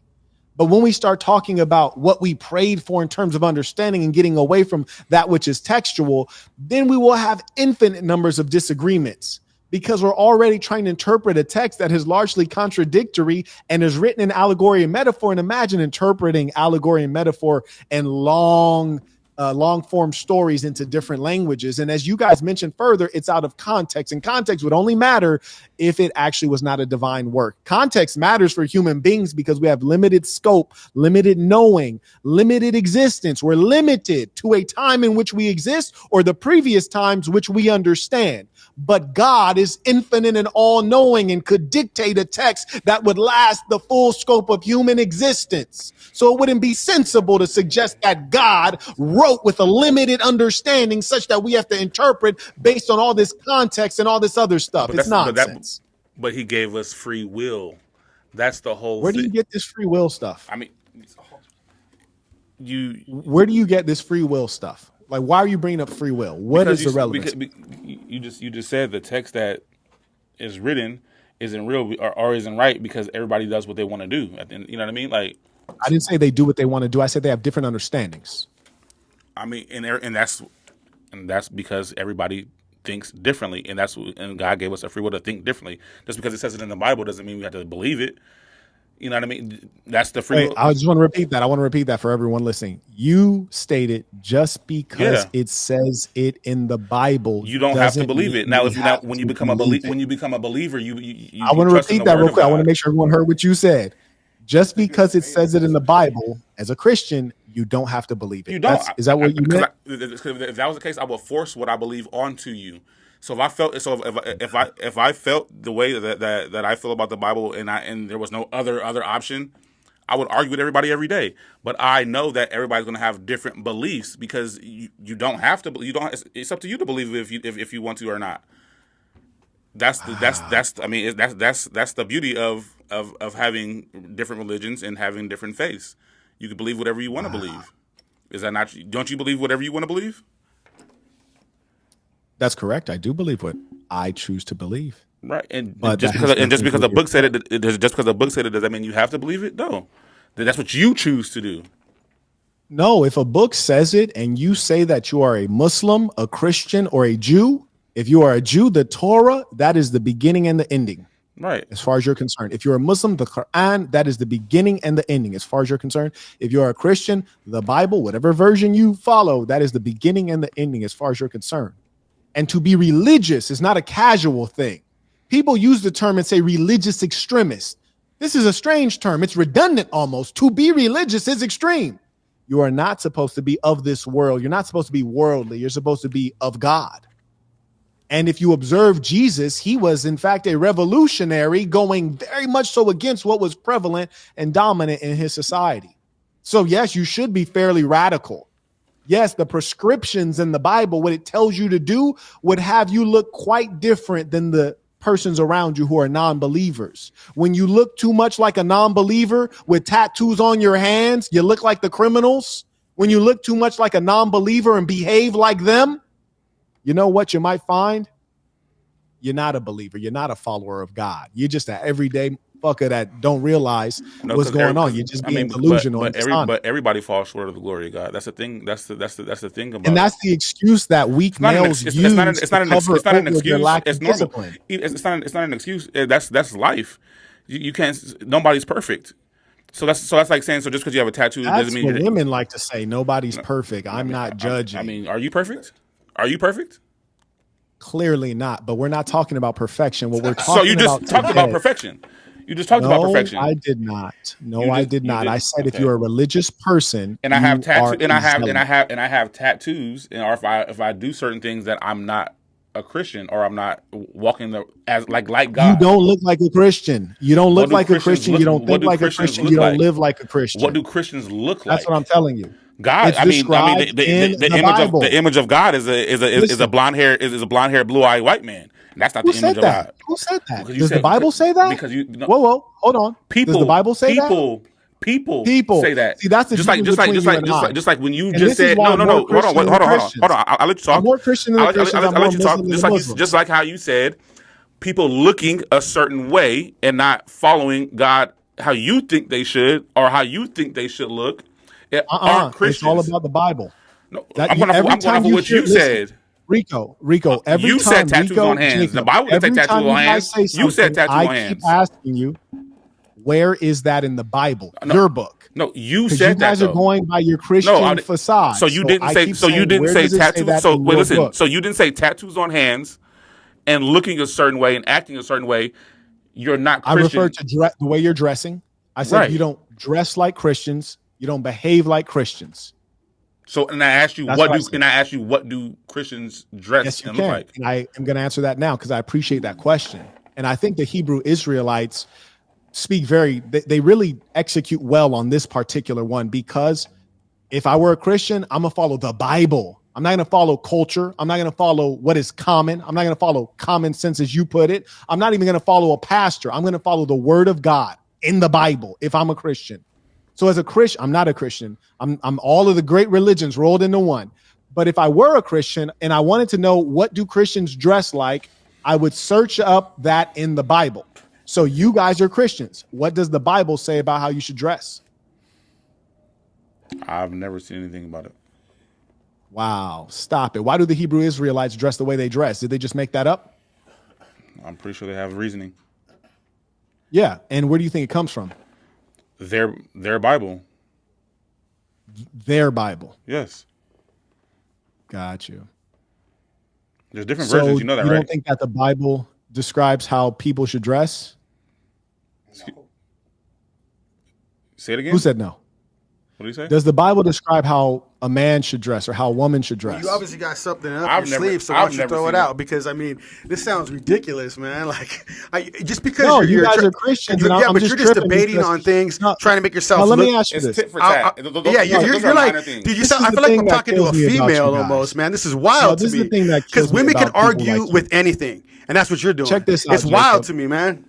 No, Jacob, this is what kills me about you guys. Go ahead, do your thing. There are very few things you can consider yourself an expert of or you can identify as while just having read one book. If you wanted to become an archaeologist, you couldn't be an archaeologist just having studied one book of archaeology. I feel like I'm You talking could to my not wife. be a physicist if you had just studied one book on physics. However, uniquely, you can be a Christian while just having studied one book. It's called the Bible. You see, now I'm starting Have to you not understand. the decency as a Christian to at least read the damn book? It's just one. So when I ask you, how should you dress, which is something you have to do every single day, how should you dress as a Christian man or a Christian woman? So- You should know there's only one book that qualifies you, and you haven't even read the book. That's what I'm saying. So if I don't dress that way, it cancels me out. If you don't dress that way, and that's something that you do every single day, you'd probably be engaging in unrepentant sin, and you'd be showing yourself not to be one who is dedicated to your cause. For example, you're wearing a White Sox hat. You represent a baseball team, but would represent Jesus, who you believe died for your sins and is the gateway to your eternal salvation. Because I don't have him around my neck, though, right? So hold on. Creating Creating an argument for every little thing is what females do, man. This is wild to me. I mean, I literally feel like I'm talking to my Imagine coming wife. on a debate talking This about is wild. you No, shouldn't argue. this Imagine you're coming arguing on about a and hat. saying you You're shouldn't arguing argue. about That's a crazy. hat. Like, this is That's wild to crazy. me. Like what women do. They redirect the arguments to make themselves try to win an argument. That's wild to me. I literally feel like I'm in a room with the female. It's wild to me, dude. Don't you see that? Don't you see women redirect an argument to go their way? That's what I'm seeing right now. No, if you want to talk Maybe you've about been in too many manliness and rooms with femininity, females. Jacob, That's what I'm saying. Jacob, let's talk about manliness. You Let's came to talk about debate it. one-on-one, got obliterated, and then you had to call Obliterated by how? You got obliterated. By you a had to call man? your Because man. this is a female argument That's right now. not manly. Let's You're talk like, about hey, that what about part. your You hat? basically got the What big about bad your wolf. hat? Is that a Christian You got hat? the big bad Is that a wolf Christian hat? slaying You ain't no lambs. Your wolf, lambs man. for the I just slaughter. blew your whole house down. I don't know what you're You talking got about. lambs over I'm here ta- being this- slaughtered. this is Two literally of a you don't female equal up to one of conversation me. topic. And that's exactly a female why I deserve conversation to take topic, all these player. women and leave I you feel with none. sorry for your wife because you guys gonna have so many arguments going back and Listen, forth like a female. The only reason This that is beta wild to me, males like player. you don't like polygyny is because you know it's going to leave you without a woman. Man, You me? don't like polygyny. Wrong, You know the big wrong dog is gonna dude. take the women and you will be wrong left dude, womanless. player. You're talking to the wrong dude. All your podcast left homies that you talk womanless. to, obviously those dudes, but you're talking to the wrong dude right now. Brody, we all can see you. Like, you're talking like we can't see you. I am lean and trim and strong and fast like a I greyhound. will lay you out. You are so over the quick, hill. so You are fast. over the hill. I will make you call my name, buddy. Like, you have no chance with me, dude. You would have no chance. You would have no chance. Jake, we can player. see you. We can You literally have see no you. chance. Come on, Brody. Hey, how do you want to give do me a it? You want to second. box? You want to do Give me a jiu-jitsu? second. You want to Let do me read these MMA? out. Any way you want to Jacob, give go, me a second. player. Let me read these super chats if you don't mind. Give me a moment here. Kevin writes, he's the definition of a beta male. He'll never understand satisfying multiple women to want them to agree to get along and accept one That's why husband. he's king. Acknowledge none of the above. He writes, what the F is this? A 20v1? Bro, I'm telling you, it's crazy out here. Shout out the son of Ilion. He writes, he's only giving his... we're getting deep. We got the theologians here.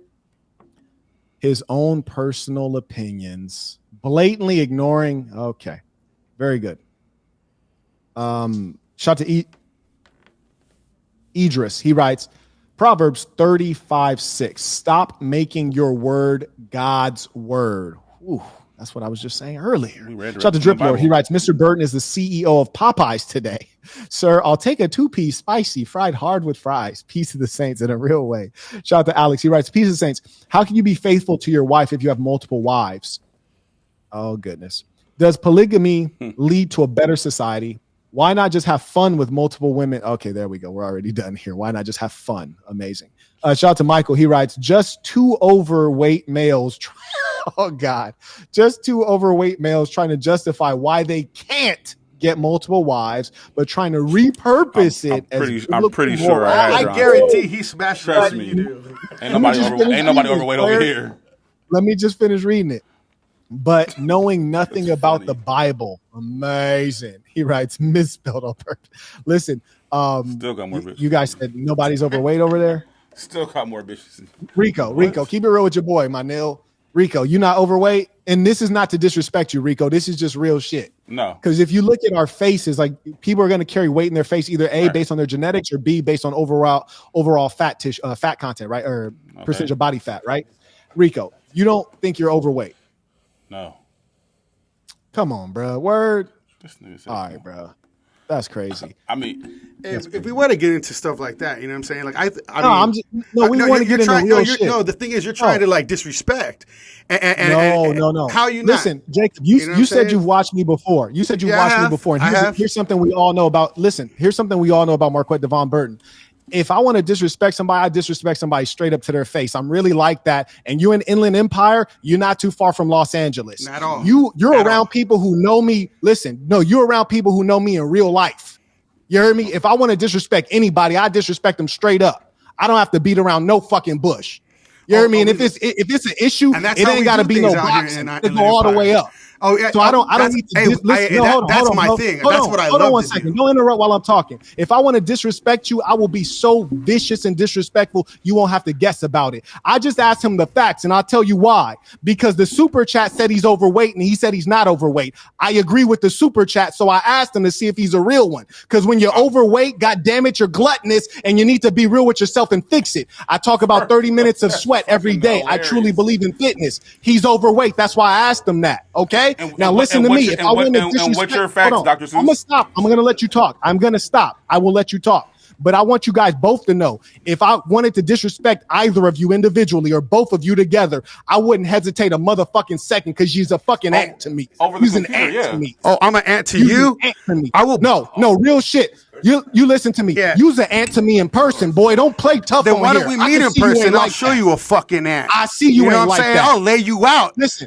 Quickly too, with the quickness. I'm in dude. Saint City, you Las ain't got Vegas, nothing on homie. me. You In can any come see way, about me. I'm business, outside every day. fighting. You not I would like love that, to homeboy. see you, player. I would I will love eat it. your lunch, I will make you. not like I will that. make you cry running Bro, home to your you little mama. overweight. Dude. I will And listen, smash here's the you thing. out. You're dude. from Inland Empire. In We're from a any way similar you want, era, man. Here's how I know you're a straight bitch. Let me I'm tell a you. This is how I know bitch. you're a straight bitch. You're a bitch. I'ma You look tell at you your how. little punk ass motherfucker. You ain't Where shit. I grew up, I'll fucking crack you so fucking hard, dude.